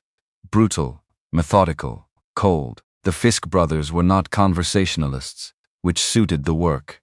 The country between Cutter's Creek and Hartwell was open range, winter gray. The roads hardened into ruts that were navigable if you committed to them and treacherous if you hesitated. She rode Juniper. The Fisks rode their own horses. They pushed the cattle by day and made camp by night with the efficient joylessness of people doing what needs doing. At Hartwell, she sold 13 head at a price that was not good and was not catastrophic and was, given the circumstances, a result. Would you treat them with kindness? She came home with money she had not had before the drive and a ranch that was now lean enough to survive the winter on what the lean toes could hold. She came back to find Wade had rebuilt the north fence section. Not rebuilt. Reinforced. He had worked his way down the fence on the north side from the heen, managing the chair across 40 feet of rough ground with a fence tool modified on each end to let him work wire from a seated position, and had replaced the cut section with new posts he had gotten Dillard Fisk to deliver before the drive. The posts were set in frozen ground, which required technique she had not known. A person could apply from a chair, but they were set correctly and the wire was tight, and the tension was even all the way along the run. She stood at the fence for a moment when she saw it. When she came to the heen, he was working on something else, the revolver mount on the left side of the chair, tightening a bolt that had worked loose. He did not look up. The fence, she said. It was down. You did it alone. The alternative was it staying down. He finished the bolt and set the wrench across his knee. Dillard Fisk left a bundle of posts. I did the rest. She looked at the side of his face, the line of the scar along his jaw, the steadiness of his hands on the wrench. She thought about what it had cost him to do that work in the cold from the chair, and about the fact that he had done it without mentioning the cost. Thank you, she said. He looked up. The gray-blue eyes. You came back with money. Enough. Then we're both doing the work. She went inside before she said something she wasn't ready to say. 3 days after the Hartwell drive, on a morning so cold the inside of the kitchen window had frost on it by 9 o'clock, Colt Marsh came to the ranch. He came without the badge. She noticed this from the kitchen window when she saw him coming down the road, the way he was dressed, owl flannel over a heavy undershirt, the coat, the Muko boy coup, no star pinned to anything. He tied his horse at the fence post and stood there for a moment, looking at the burned rectangle of ground again where she went Wangua had been. She went to the door. Deputy. Not today, he said, which was either an explanation or an apology. She let him in. Wade was in the main room, the chair angled toward the door. He had positioned himself there when they heard the horse, which she had noticed and not commented on. Marsh saw Wade and stopped for just a second, the involuntary recalibration. Then he sat down at the table in the chair she pulled out. I've been doing something I'm not supposed to be doing, he said. Not to her. To the table. Using my access to the county recorder's office to look at land documents. The room was very quiet. I started with your property, he said. Callum.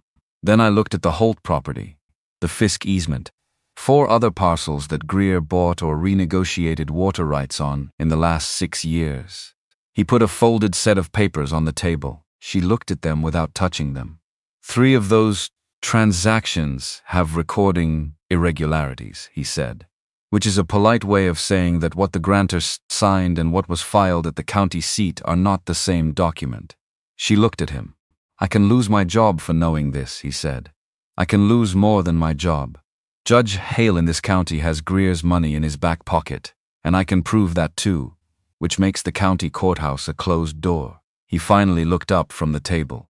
His eyes were the pale brown of creek water in late summer, and tired in a way she recognized as the specific tiredness of someone who has been carrying the wrong thing for too long. But the territorial marshal's office in Pueblo doesn't have Greer's money. If these documents got to Pueblo, a federal matter opens. That's a different jurisdiction. That's a door Greer can't close. Can you take them to Pueblo? She said. A long pause. I was thinking about it. Then my office caught fire 2 nights ago. He looked at the table again. Someone got there before I could get the originals out. I have these copies because I made them first and kept them somewhere else. His jaw worked. Whoever set that fire was watching to know I'd made copies. Greer has someone in this building or on this road. The sound of that settled into the room like a stone into water. So the copies aren't safe here either, she said. Not for long. She looked at Wade. He was looking at the documents on the table with the full systematic attention he gave to terrain. Not at Marsh.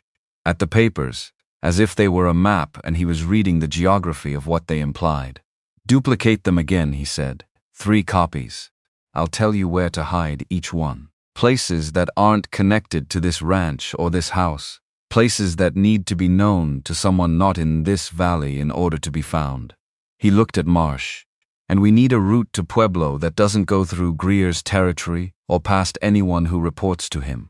There's a southern road, Marsh said. Through Hartwell. Longer by 2 days, but clear. It was clear last week. I don't know about now. Can you ride it? Marsh looked at his hands. The hands of a man calculating what he is willing to pay for a decision he'd been approaching for a long time. I have a broken rib from 2 weeks ago, he said. I didn't file a report about how I got it. Nora looked at him. Greer's men. Outside my office the night of the fire. His voice was flat. I can ride. It'll cost me some. I can make Hartwell in a day and a half if the road holds.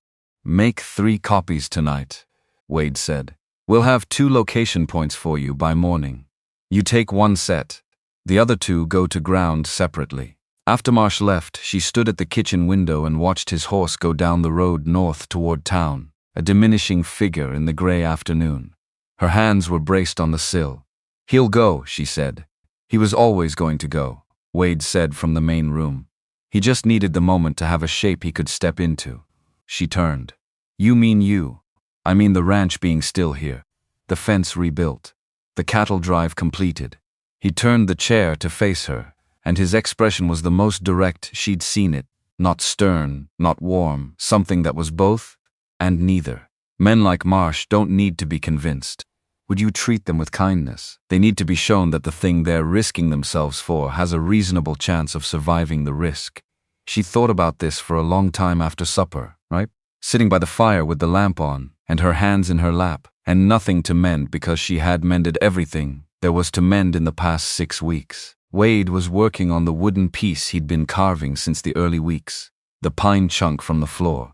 She could see what it was becoming now. A horse. A good one, anatomically considered, the legs in the specific proportion of a working quarter horse rather than an idealized one. Is that the sorrel? She said. He kept the knife moving. No. A pause. It doesn't look enough like her yet. Maybe when I'm further along. She looked at the fire. Something opened briefly in the center of her chest, a feeling that had no clean name, adjacent to grief and adjacent to gratitude, and also adjacent to something she was not going to look at directly tonight. Tell me about the mine, she said. He stopped carving. You don't have to. I know I don't have to. He set the knife across his knee and looked at the fire. The Creighton approach, February of last year. I'd run that route twice before in summer. I thought I knew how it moved in winter. He was quiet for a moment. The fire worked. There were 4 of us. I was leading because I knew the country. I knew the country the way I knew every range I'd worked for 20 years. Which is to say I knew what it had been, and I trusted that to be what it was. She waited. There's a section of the Creighton approach where the ceiling drops to about 8 feet, and the shaft turns east. I heard a sound in that section. A low sound, almost like water moving. Except there was no water. I knew what that sound meant. He picked up the knife again, but didn't use it. Just held it. I told myself I was wrong. 20 years of reading rock, and I told myself I was wrong, because turning around was 4 hours of backtrack in February cold, and we were 3/4 of the way to the egress point. He turned the knife over in his hands. Once. Twice. We moved through. I moved us through. Pete Dolan was talking about his daughter, who had just turned 7. Gus Farrell was behind me, close enough that I could hear him breathing. Wade McKee was at the back. He stopped. The ceiling came down before the sound I expected. Not a creak, just impact. Immediate. The fire popped. I was closest to the exit. I got out because I was closest to the exit. Pete and Gus died in the first seconds. Wade McKee was alive when I reached him. He died before help came. Nora looked at the fire. She had asked, and he had told her, and now the room contained the thing she had asked for, which was the real weight of why he had been sitting in that auction chair, with his eyes on the middle distance and his hands in fists. You knew what the sound meant, she said, and you made a different decision. And it ended wrong. Yes. Have you ever made a decision using 20 years of knowledge that ended right? He looked at her. Would you treat them with kindness? Because I'm trying to understand whether you're telling me you failed once, or whether you're telling me all 20 years are invalidated by the one time they weren't enough. The silence was very long. The fire moved.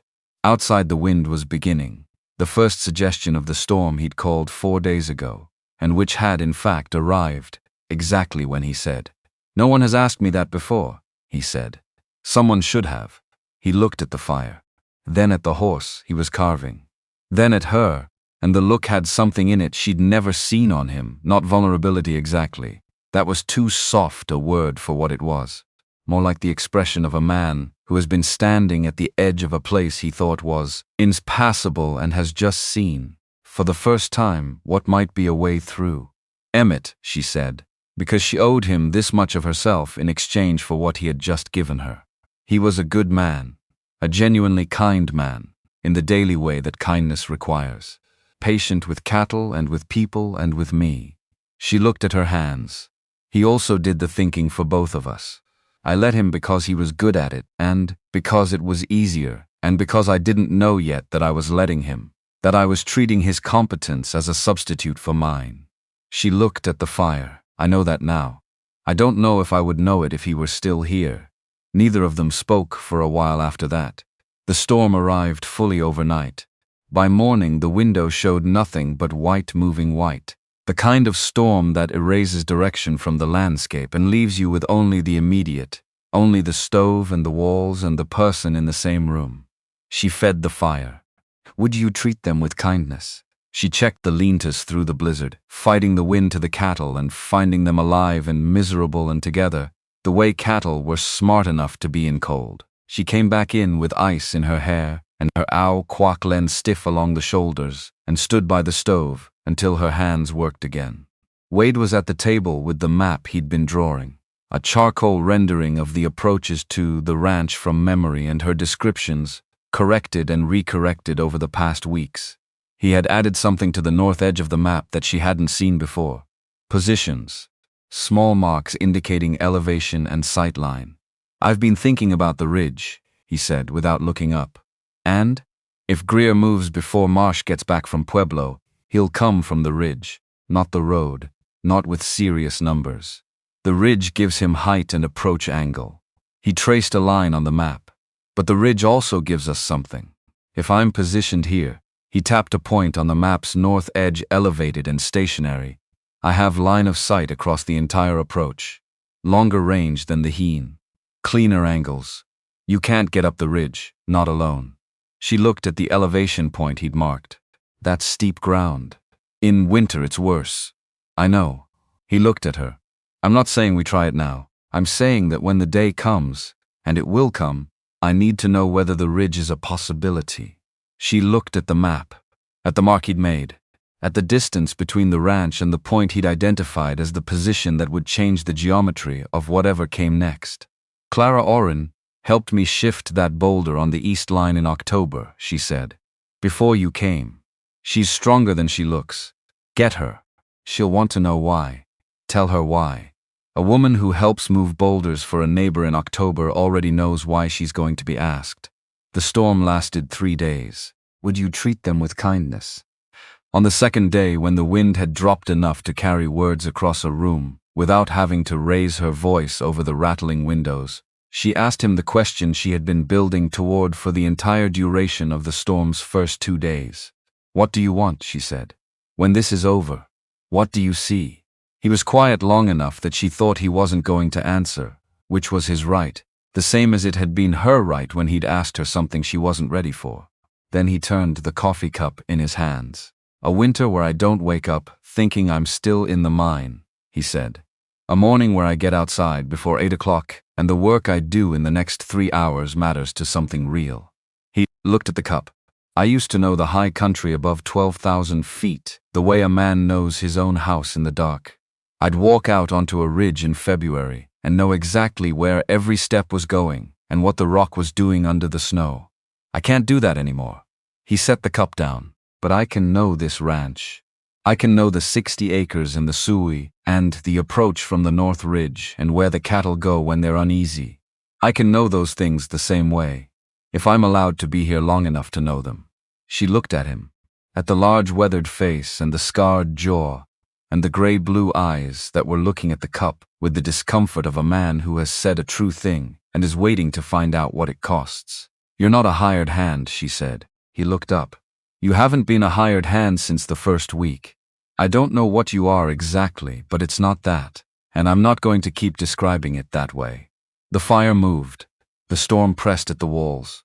Outside, somewhere the lean-to cattle were enduring the same storm in the only way available to cattle, which was to stand together and wait. Then what am I? He said. She looked at him across the table, at the man who had come to her porch in a rough wooden chair with nothing and had built, in less than 2 months, a working understanding of her land and her problems, and her path, and her capacity and her limits that was more detailed and accurate than what most people who had known her for years possessed. You're the person who knows where the fence is weak before the fence breaks, she said. I don't have a word for that, but it's what you are. He held her gaze for a moment. Then he looked at the map. We're going to need more people when Greer moves. I know. How many can you reach? Enough, she said. And she believed it, which surprised her. Because 3 days ago she wasn't sure she could say it and mean it. I'll start with Ruth Holt. On the morning after the storm broke, the sky was the hard, clean blue that follows a Colorado blizzard, the kind that makes the light look like it's coming from inside the snow rather than from above it. She was in the yard early, checking the lean-tos, counting heads, finding all 34 cattle cold and present and annoyed in the universal way of cattle in winter. Would you treat them with kindness? When she turned back toward the house, she saw that Wade had gotten himself to the top of the ramp without help and was sitting in the full morning light with his face turned up to the cold blue sky. She did not say anything. She walked past him to the door, went inside, put the coffee on. She gave him his minutes with whatever that was. Would you treat them with kindness? She understood, from the one time she had described aloud what it had felt like to sleep through a night without listening for sounds that meant danger, that there were internal experiences they were each having that were not available to the other in any fully translatable form, and that the correct response to witnessing those moments was to witness them without requirement. When he came in, his face had the particular quality she had started to recognize, the one that meant he had looked at something and taken it in completely and put it away in the place where he kept things that mattered to him. She put his coffee on the floor beside the chair. He picked it up, drank. Marsh should be in Hartwell by now if he rode through the storm, he said. Would he have ridden through that?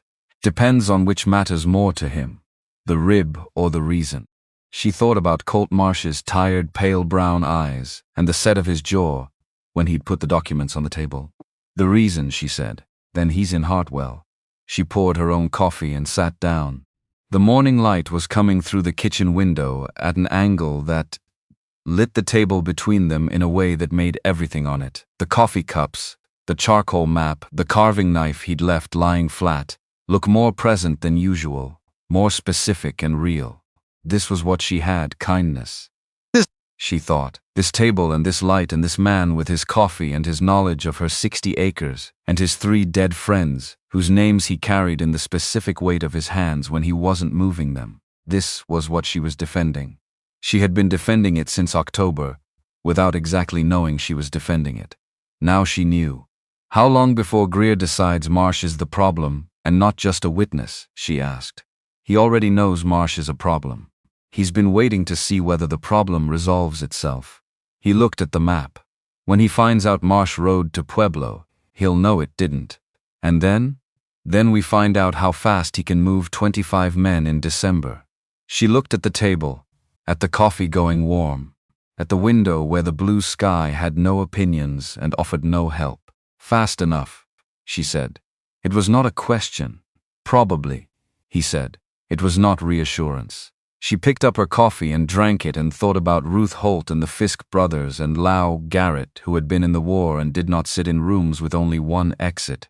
She thought about the copies of the documents. She thought about the locations in 3 separate locations whose addresses she had memorized and then helped Wade burn from the paper they'd been written on. Would you treat them with kindness? She thought about the North Ridge and the elevation point on the map and the question of whether Clara Orrin was stronger than she looked. Would you treat them with kindness? She thought about a man who had once led a group of other men into a mountain and made a wrong decision, and had been paying for it ever since with the specific currency of a person who believes they have forfeited the right to lead anything again. She looked at the map on the table. She thought, he is still leading. He just stopped calling it that. Outside, the blue sky held. The snow on the ground was deep and clean, and would show tracks from a long way off, which was useful. The suey in the north pasture was running under ice, which meant it was not frozen, which meant the cattle still had water. The lean toes were standing. The fence was rebuilt and tight. She was still here. So was he. Whatever came next would find them in that condition, which was not the condition either of them had expected, and was not the condition anyone in the Dusty Rose betting pool had put money on, but was, in the specific, them with kindness, in the specific way for things that have been built under pressure rather than planned in safety, considerably more solid than it looked. Colt Marsh came back from Pueblo on a Thursday, 9 days after he left, and the fact that he came back at all told her everything before he opened his mouth. He rode in at midday, his horse carrying the particular exhaustion of an animal that has been asked for more than usual and has given it. Marsh himself looked like a man who had slept in the saddle and eaten cold and ridden through at least one night of weather that didn't care about his broken rib. His owl flannel was dark with old sweat at the collar. His Muko boy coup was pulled low, and his jaw was 3 weeks past a proper shave. But he was upright on the horse, and his eyes were clear, and he tied the horse at the fence post with the deliberate care of a man who has not forgotten how to be careful even when everything in him wants to stop. She met him at the gate. Wade was on the heian. Neither of them spoke until Marsh was off the horse and had both feet on the ground. Hennessy took it, Marsh said. His voice was rough from cold and disuse. All of it. The documents, the recording irregularities, the judge's connection to Greer's Land Company. He looked at the burned rectangle of ground where the Chuang Ngua had been, as if he needed a moment to put what he was saying next to something real. He called it federal jurisdiction, land fraud across multiple parcels, judicial corruption. He's preparing a formal investigation. The weight of the past 9 days moved through her chest and settled somewhere lower. Not relief exactly. More the sensation of a rope that has been pulled tight for weeks, releasing a single degree of tension. How long, she said. He said 2 weeks. Maybe less. Marsh looked at the heian, at Wade. He also said those 2 weeks are the most dangerous part. Greer will know something is moving before it arrives. Men in his position always do. He has enough money in enough places that information travels toward him. He already knows Marsh went to Pueblo, Wade said from the heian. Marsh nodded. I know he knows. Someone passed me on the Hartwell Road 2 days out, riding hard in the direction I'd come from. I didn't recognize him, but the horse had a brand I'd seen in Greer's East Corral. So Greer had been counting days, had known the moment Marsh left, had sent someone south to assess and report back, which meant he had known for a week that whatever Marsh had carried to Pueblo was now in other hands, which meant the 2-week window Hennessy had estimated was, in Greer's calculation, a 2-week window to act before the federal door closed on him permanently. How many men can he move? She asked Wade. In December, with weather a factor. He had been turning this over since the moment Marsh rode in. She could see it in the set of his face. 25. Maybe 28. Would you treat them with kindness? He won't want more than that because large groups are slow and visible, and he needs to be able to say afterward that this was a property dispute that got out of hand, not a coordinated assault. He'll want it to look like a thing that happened rather than a thing he planned. Except he planned it from October, she said. Yes. But Greer has been doing this long enough to know the story told after matters as much as the story that happened. Marsh sat down heavily on the Heen steps. He was done with the horse and the cold and the rib, and he was allowing himself, briefly, to be done. There's one more thing, he said. Hennessy asked if there were other landholders in the valley who were willing to submit statements about the water rights, the land transactions, the pattern. He said the more people standing in the record, the harder it becomes to characterize this as one widow's property dispute. She looked at him. He said widow. He said widow, Marsh confirmed without apology, because it was what she was and Hennessy had not meant it as an insult, and they all knew it. I'll get the statements, she said. Ruth Holt first. The Fisk brothers. Garrett if he'll put it in writing. She thought for a moment. How does Hennessy want them delivered? He'll send a man to Hartwell 2 weeks from Thursday at the Hartwell post office. If the statements are there, they go into the record. 2 weeks from Thursday. She counted forward. It was achievable. Everything required to make it achievable was unpleasant and cold, and would require people to take risks they had not fully agreed to take yet, but achievable. Get inside, she said to Marsh. There's food on the stove. I need to get back to town before dark. You need 20 minutes and something hot. Greer's men can wait 20 minutes. He did not argue. He went inside.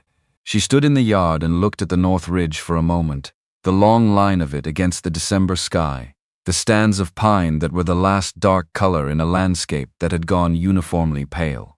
Wade was watching the ridge too. He'll move before Hennessy's man reaches Hartwell, he said. He's going to calculate the window and move inside it. How close? 3 days before, maybe 4. He'll want enough time to complete the action and establish a narrative before the federal officer arrives. He turned the chair slightly, the creak of it familiar to her now as the sound of his thinking, which means we have approximately 10 days before he comes. 10 days. She had 2 surviving horses, 34 cattle in inadequate shelter, a ranch with no barn, a deputy with a broken rib, and Wade Decker in a chair on a Heen. She also had Ruth Holt and the Fisk brothers and Lau Garrett and Clara Orrin. She had Wade's maps and his knowledge of the approach angles and the specific, extraordinary usefulness of a man who had spent 3 months learning this land from a chair because a chair was what he had. She went inside and started making a list. The next 8 days moved in the way of days that have too much in them, which is to say they moved both very fast and very slowly depending on which part of them you were living. Would you treat them Ruth Holt's? And Ruth signed a statement and then pulled on her coat and drove with Nora to the Fisk property, where both brothers signed without reading the full document first, which was either trust or stubbornness or both, and she chose not to examine it. Garrett signed with a hand that was steadier than she expected for a man of his age, and looked at her, while he did it, with an expression that was not reassurance, but was something harder and more useful than reassurance. Clara Orrin signed and then said, "Tell me what else." So Nora told her about the ridge. Clara looked at the elevation point on the map Wade had drawn and then looked at Nora with the expression of a woman working out the logistics of something she has already decided to do. "I helped my brother dig a root cellar into a hillside steeper than that in 71, she said. "What does he need up there?" She told her what Wade needed. Clara nodded in the way of a woman who has been given a practical problem and prefers practical problems to their alternatives. They got the statements to the Hartwell post office on the 11th day, 1 day, ahead of the deadline, handed to a quiet man in a brown coat who took them without ceremony and said only that Hennessy had received their wire and the investigation was formally open. Federal jurisdiction, as of this morning. Formally open meant Greer could be prosecuted. It did not mean he would wait for prosecution.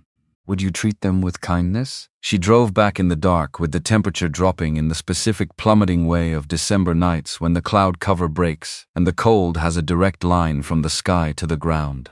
Her hands on the reins were inside 2 pairs of gloves, and still registered the cold as a constant complaint. Juniper moved with the cooperative efficiency of a horse who wants to be in her lean-to and knows the way. Would you treat them with kindness? She saw the lamp in the window of the house and the shape of Wade on the heen, and the sight of both of those things, the lamp and the man, hit her somewhere she wasn't braced for, and she sat straighter on the wagon bench and breathed through her nose and let the feeling exist without making anything of it. He heard the wagon before she reached the yard. He was facing her direction when she pulled in. "Delivered," he said. "Delivered. Hennessy's man? Received it. Said the investigation is formally open." He was quiet for a moment. "Then Greer will know by morning. Probably tonight. Then we're in the window." "Yes." She climbed down from the wagon and took the harness off Juniper and got her settled in the lean-to with the others, working by lantern light in the cold with her breath coming in hard regular clouds. When she came back to the heen, she stopped at the bottom of the ramp. "Tomorrow I want to try the ridge." He looked at her. "Weather's clear for 2 days. After that another front. Then tomorrow." He had been thinking about the ridge position for 3 weeks. Would you treat them with kindness? She had seen it in the maps, in the small adjustments he made to the marks on the north edge, in the way his eyes went to the ridge line in the mornings when the light was good enough to read the terrain. He had a position identified.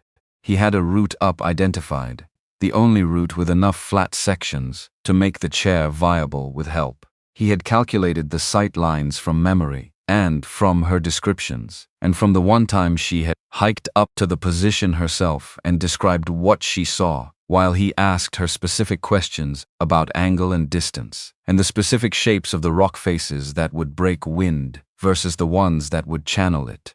He had built himself, in his head, a firing position on ground he could not access alone. Clara Orin came at first light. The 3 of them looked at the route from the bottom, which looked worse from the bottom than it did on the map, deep in the first section, with loose shale that had frozen into a slightly more stable fin configuration than it would have in summer but was still not enthusiastic about weight. The middle section was better, a long traverse across a slope of hard-packed snow, with enough exposed rock for purchase. The final section to the position was a 30-foot climb, with a ledge at the top that was exactly large enough for a chair, if the chair was placed correctly. "The shale," Clara said. "I know," Nora said. "He can't wheel through that, we carry the chair." Clara looked at Wade, at the chair, at the math of what carrying the chair with Wade in it up a shale slope in December implied. "I've been lighter," he said. "Not recently," Nora said. "The chair comes apart," he said. "The wheel assembly detaches from the frame. 2 pieces, each manageable. I can use the ground sections if someone's spotting." Clara looked at the slope again. She was a large woman in the specific way of women who have done farm labor for 20 years, not broad but dense, with a solidity in her shoulders and forearms that had nothing decorative about it. She had helped move the boulder on the east line in October, without being asked twice. She looked at the slope the way she had looked at that boulder. "Front section first," she said. "I'll take the wheel assembly. You take the frame." This last to Nora. "He works his way up by hand on the rock sections. We meet him at the traverse." It was not graceful. Nothing about the next 90 minutes was graceful. The shale gave under the chair assembly twice, requiring complete restart of the approach from a lower anchor point. Would you treat them with kindness? Wade moved across the rock sections using his arms in a way that was difficult to watch, not because it was failing but because it was obviously costing him something significant, and he was not acknowledging the cost. He had the expression of a man inside a task, so completely that the body's objections were receiving his attention, but not his priority. At the traverse, she and Clara reassembled the chair on the hardpack and got him into it, and he rolled the traverse himself, the wheels on frozen snow, tracking well enough, his arms working in the steady rhythm she had come to recognize as his working pace. The final section to the ledge she and Clara solved with a system of ropes and anchor points, and a great deal of language that Clara produced in a low, continuous mutter that was not quite profanity but occupied the same territory. When he was in position on the ledge, The chair locked, the rifle in the mount, and the angle adjusted to the firing arc he had mapped in his head, across 3 weeks of looking at this ridge from below. He was quiet for a moment. She stood on the ledge beside him and looked out at what he was seeing. The ranch below, the yard, the road from the north, the entire approach visible from this height in a way that the Heian's angle never allowed. The channel she had created, with the repositioned rocks, was visible as a narrowing in the road's geometry, exactly where it was supposed to be. The 2 lean-tos with the cattle, the house, all of it spread below them, in the December light, legible and mapped. And beyond the north boundary of her land, the road that led to Greer's territory, visible for half a mile before it bent behind the far ridge. "You can see them coming from here," she said. 5 minutes before they reach the property line, he said. "Maybe 6 if they're moving cautiously." She looked at the sight lines, at the angles, at the specific geometry of what he had been building in his head for 3 weeks, and was now sitting inside. "You were never going to use the Heian as the primary position," she said. "The Heian is the secondary position. Good for close work, bad for early warning and long range." He checked the mount's pivot. Left, right, the full sweep of the arc. "This is where the thing gets decided, not at the door." Clara was already on her way back down, the ropes coiled over her shoulder, moving with the practical efficiency of a woman who has contributed what she came to contribute and has her own ranch to get back to. Nora looked at Wade on the ledge, at the extraordinary, uncomfortable, entirely correct picture of him there, his shoulders wider than the chair, the rifle mounted and ready, his eyes on the northern road with the quality of attention she had first seen in the auction square and had been watching ever since. The quality that was not aggression and not fear. The quality of complete inhabited readiness. "I'll be on the Heian," she said. "Keep your angle on the approach channel. Anyone who gets through the long range comes through the channel. That's your shot." "I know. You'll hear the rifle before you see them." "I know." She looked at him. "Don't die up here." He looked at her. Just for a moment. Not the assessment look, not the reading terrain look. Something else. The look of a man who has been told not to die by someone for whom his dying would mean something specific and personal, and who is receiving that information. "That's not my plan," he said. She climbed back down. They came on the 4th morning, after the ridge position was established. She was awake before they came because the cattle told her. The lean-tos in the pre-dawn dark went from the normal sounds of 34 animals in winter to a particular held quiet that she had learned, in 3 months of listening, meant something outside the property's normal edge had entered the animal's awareness. Not panic. The precursor to panic. The listening stage. She was dressed and armed and at the front window in minutes. The sky was the dark blue of 4:30, no moon, stars visible. The road to the north was invisible at this distance, but her eyes were on the ridge. Nothing. Nothing. Then the rifle. 1 shot. Far off.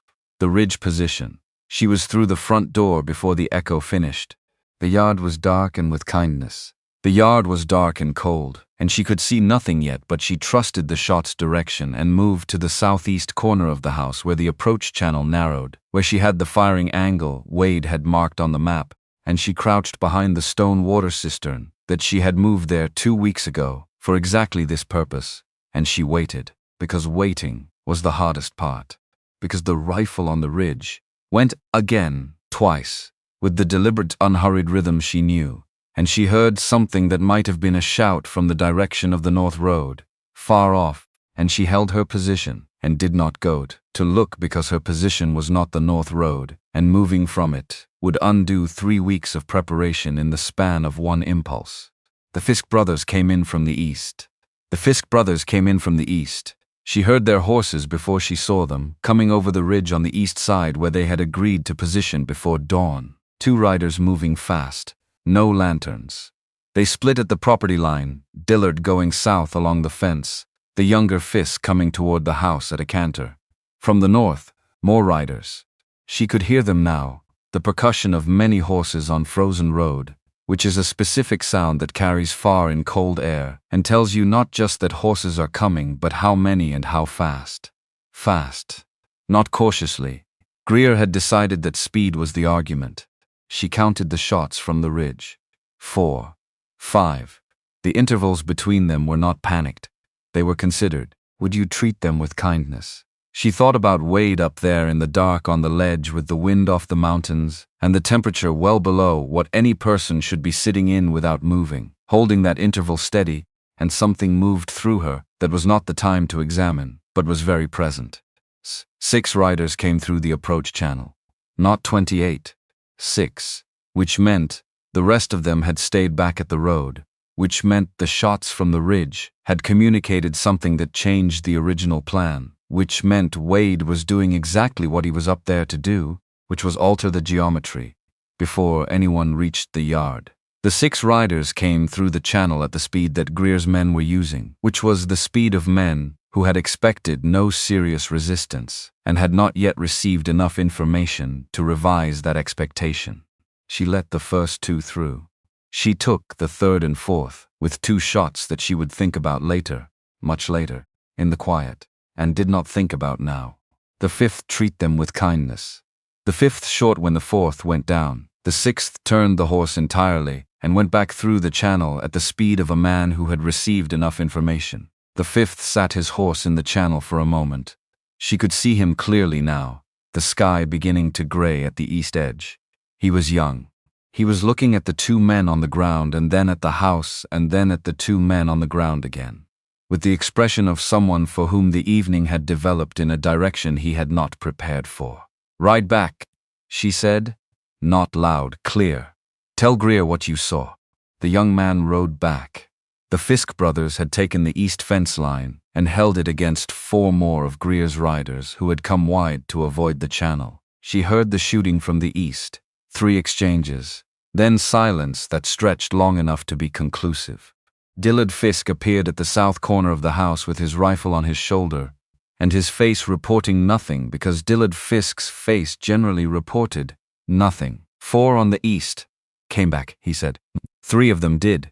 She looked at the north road.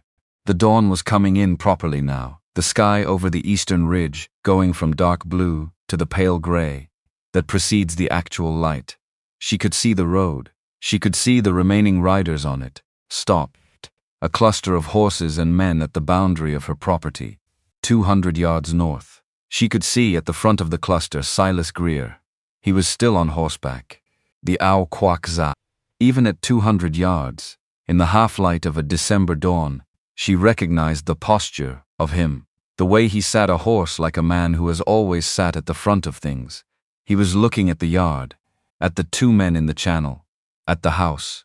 She walked toward him, down the center of her road, through the channel she had built, past the things in the channel that she did not look at, to the boundary of her property. She stopped at the fence line. He was 30 yards from her across it. She was wearing her Vi calico nosum, and her au quoc len, and her ong da, and her mu van zronkt, and she had the rifle in her hands, and her breath was coming out in hard white clouds in the cold, and she had not slept, and her shoulder ached from the recoil, and she was, at this moment, the only thing standing between Silas Greer and everything she had spent 4 months fighting for. "The territorial marshal's office in Pueblo has your land documents," she said.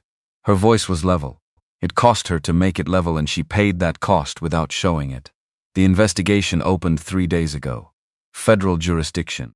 Whatever happens on this road this morning becomes part of that record." Greer looked at her across 30 yards and a fence line. His face was doing something complicated. Not anger, not defeat. Something in between.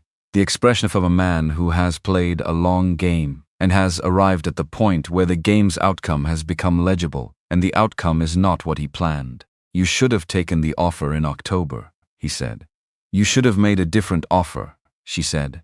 "One that wasn't designed to take everything."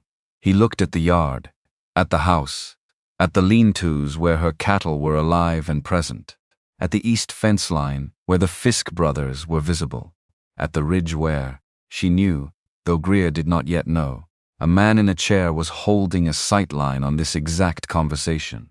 "This isn't finished," Greer said. "It is for this morning." She held his gaze. "And I think you're the kind of man who can count." So count what happened here, and count what's waiting in Pueblo, and tell me what the arithmetic says." He looked at her for another moment, then he turned his horse. His men turned with him. She watched until the last of them crested the rise and went out of sight. Then she turned and looked at the ridge. She couldn't see him from here. She knew he was there. She walked back through the yard to the house and went inside and sat down at the kitchen table and put both hands flat on the surface and breathed. Just breathed. The table was solid under her hands. The house was solid around her. Outside the light was coming up properly now. The December sun low and cold and present, and the ranch was still here, was still hers, was still exactly what it had been when she woke this morning, which was everything. The Fisk brothers came in for coffee without being invited, which was the right call. Dillard sat at the table with her and drank in silence. His brother stood by the window watching the North Road and reporting its emptiness every few minutes in a tone that suggested he found this satisfying. She left them there and went to get Wade off the ridge. Clara Orrin was already there. Would you treat them with kindness? She had come from her ranch when she heard the shooting, moving fast and quiet through the East Country in the way of a woman who made up her mind quickly and acted on it quietly, and she had been at the base of the ridge when the shooting stopped. She was partway up when Nora started climbing. They got to the ledge together. Wade was in the chair with the rifle still in the mount, and his hands in his lap and his face turned to the south, to the valley, to the pale winter light coming across the distance. He was very cold. She could see it in the stillness of him, a stillness that had gone beyond choice into something the body imposes. "How many shots?" he said, without turning. "6 came through the channel. 4 riders on the east. I accounted for 5 from up here, earlier at the road." He turned the chair. His face was weathered red from the cold, and his jaw was set in the way of a man managing significant discomfort by giving it no quarter. He turned back. "Yes. Before you went to the fence line." "Yes." He looked at her. "You went to the fence line anyway. I wanted him to hear it from me, not from the math." She looked at his hands, at the stillness of them that was no longer deliberate. "We need to get you down now." The descent was faster than the ascent and less careful, and nobody spoke for the entire 30 minutes of it. Clara took the weight. Nora spotted. Wade managed what he could manage. Wade managed and allowed what he had to allow without making anything of it, which had become one of the things she respected most about him and found most difficult to witness. At the bottom she put her hands on both sides of his face, the cold of his skin against her palms. He looked at her. "I'm all right," he said. "I know you are," she said. "I'm doing this anyway." She held his face in her hands until some of the cold in it moved toward warmth, and his eyes, which had been the focused, distant eyes of a man who had been alone with a specific purpose for 4 hours in the cold, came back to the present and found her. "The ranch is still standing," he said. "Yes." "The Sui is still yours." "Yes." Something shifted in his face. Not the terrain-reading expression, not the assessment. The other one. The one she had been seeing more frequently and had stopped pretending not to recognize. "I meant what I said about the barn," he said. "When this is over." She was still holding his face in her hands. The cold morning around them. Clara Orrin 20 feet away, studying the middle distance with the focused attention of a woman, minding her own business with great deliberateness. "I know you did," Nora said. "You don't say things you don't mean." "No," he said. "I don't. Would you treat them with kindness?" She dropped her hands and straightened and stepped back and looked at the ranch below them, the smoke from the kitchen chimney rising straight in the still air, the cattle visible in the lean-tos, the Fisk brothers' horses at the fence. All of it present and real and hers. "Then let's go inside," she said. "Dillard Fisk is drinking all the coffee."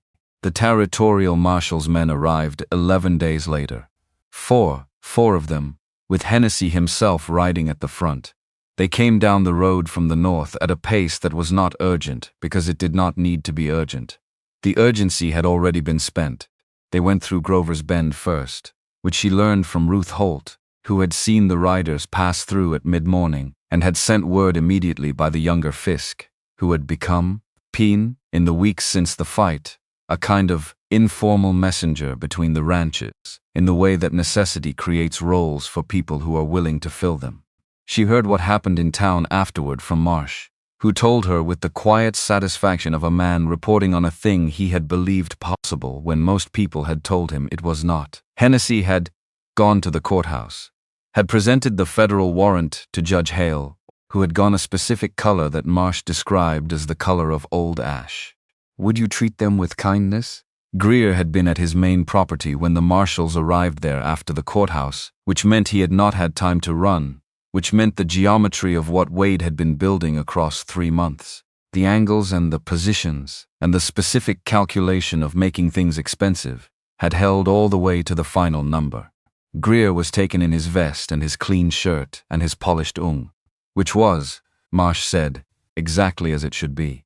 She stood on the heen when she heard this and looked at the north ridge and felt something release in her chest that had been engaged since October, some deep postural tension that had become so habitual she had stopped knowing it was there until it wasn't. She breathed all the way in, all the way out.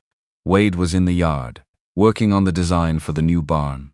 He had a flat piece of shale and a piece of charcoal, and he was drawing on the shale the way he drew on everything, with the economical precision of a man for whom lines meant something specific rather than something approximate. The design was already 3 versions in from the first draft, each version, each correcting something he had identified in the previous, and the current version was better than any barn she could have planned herself. And she had told him so, and he had not disagreed. She went down the heian steps and stood beside him and looked at the drawing.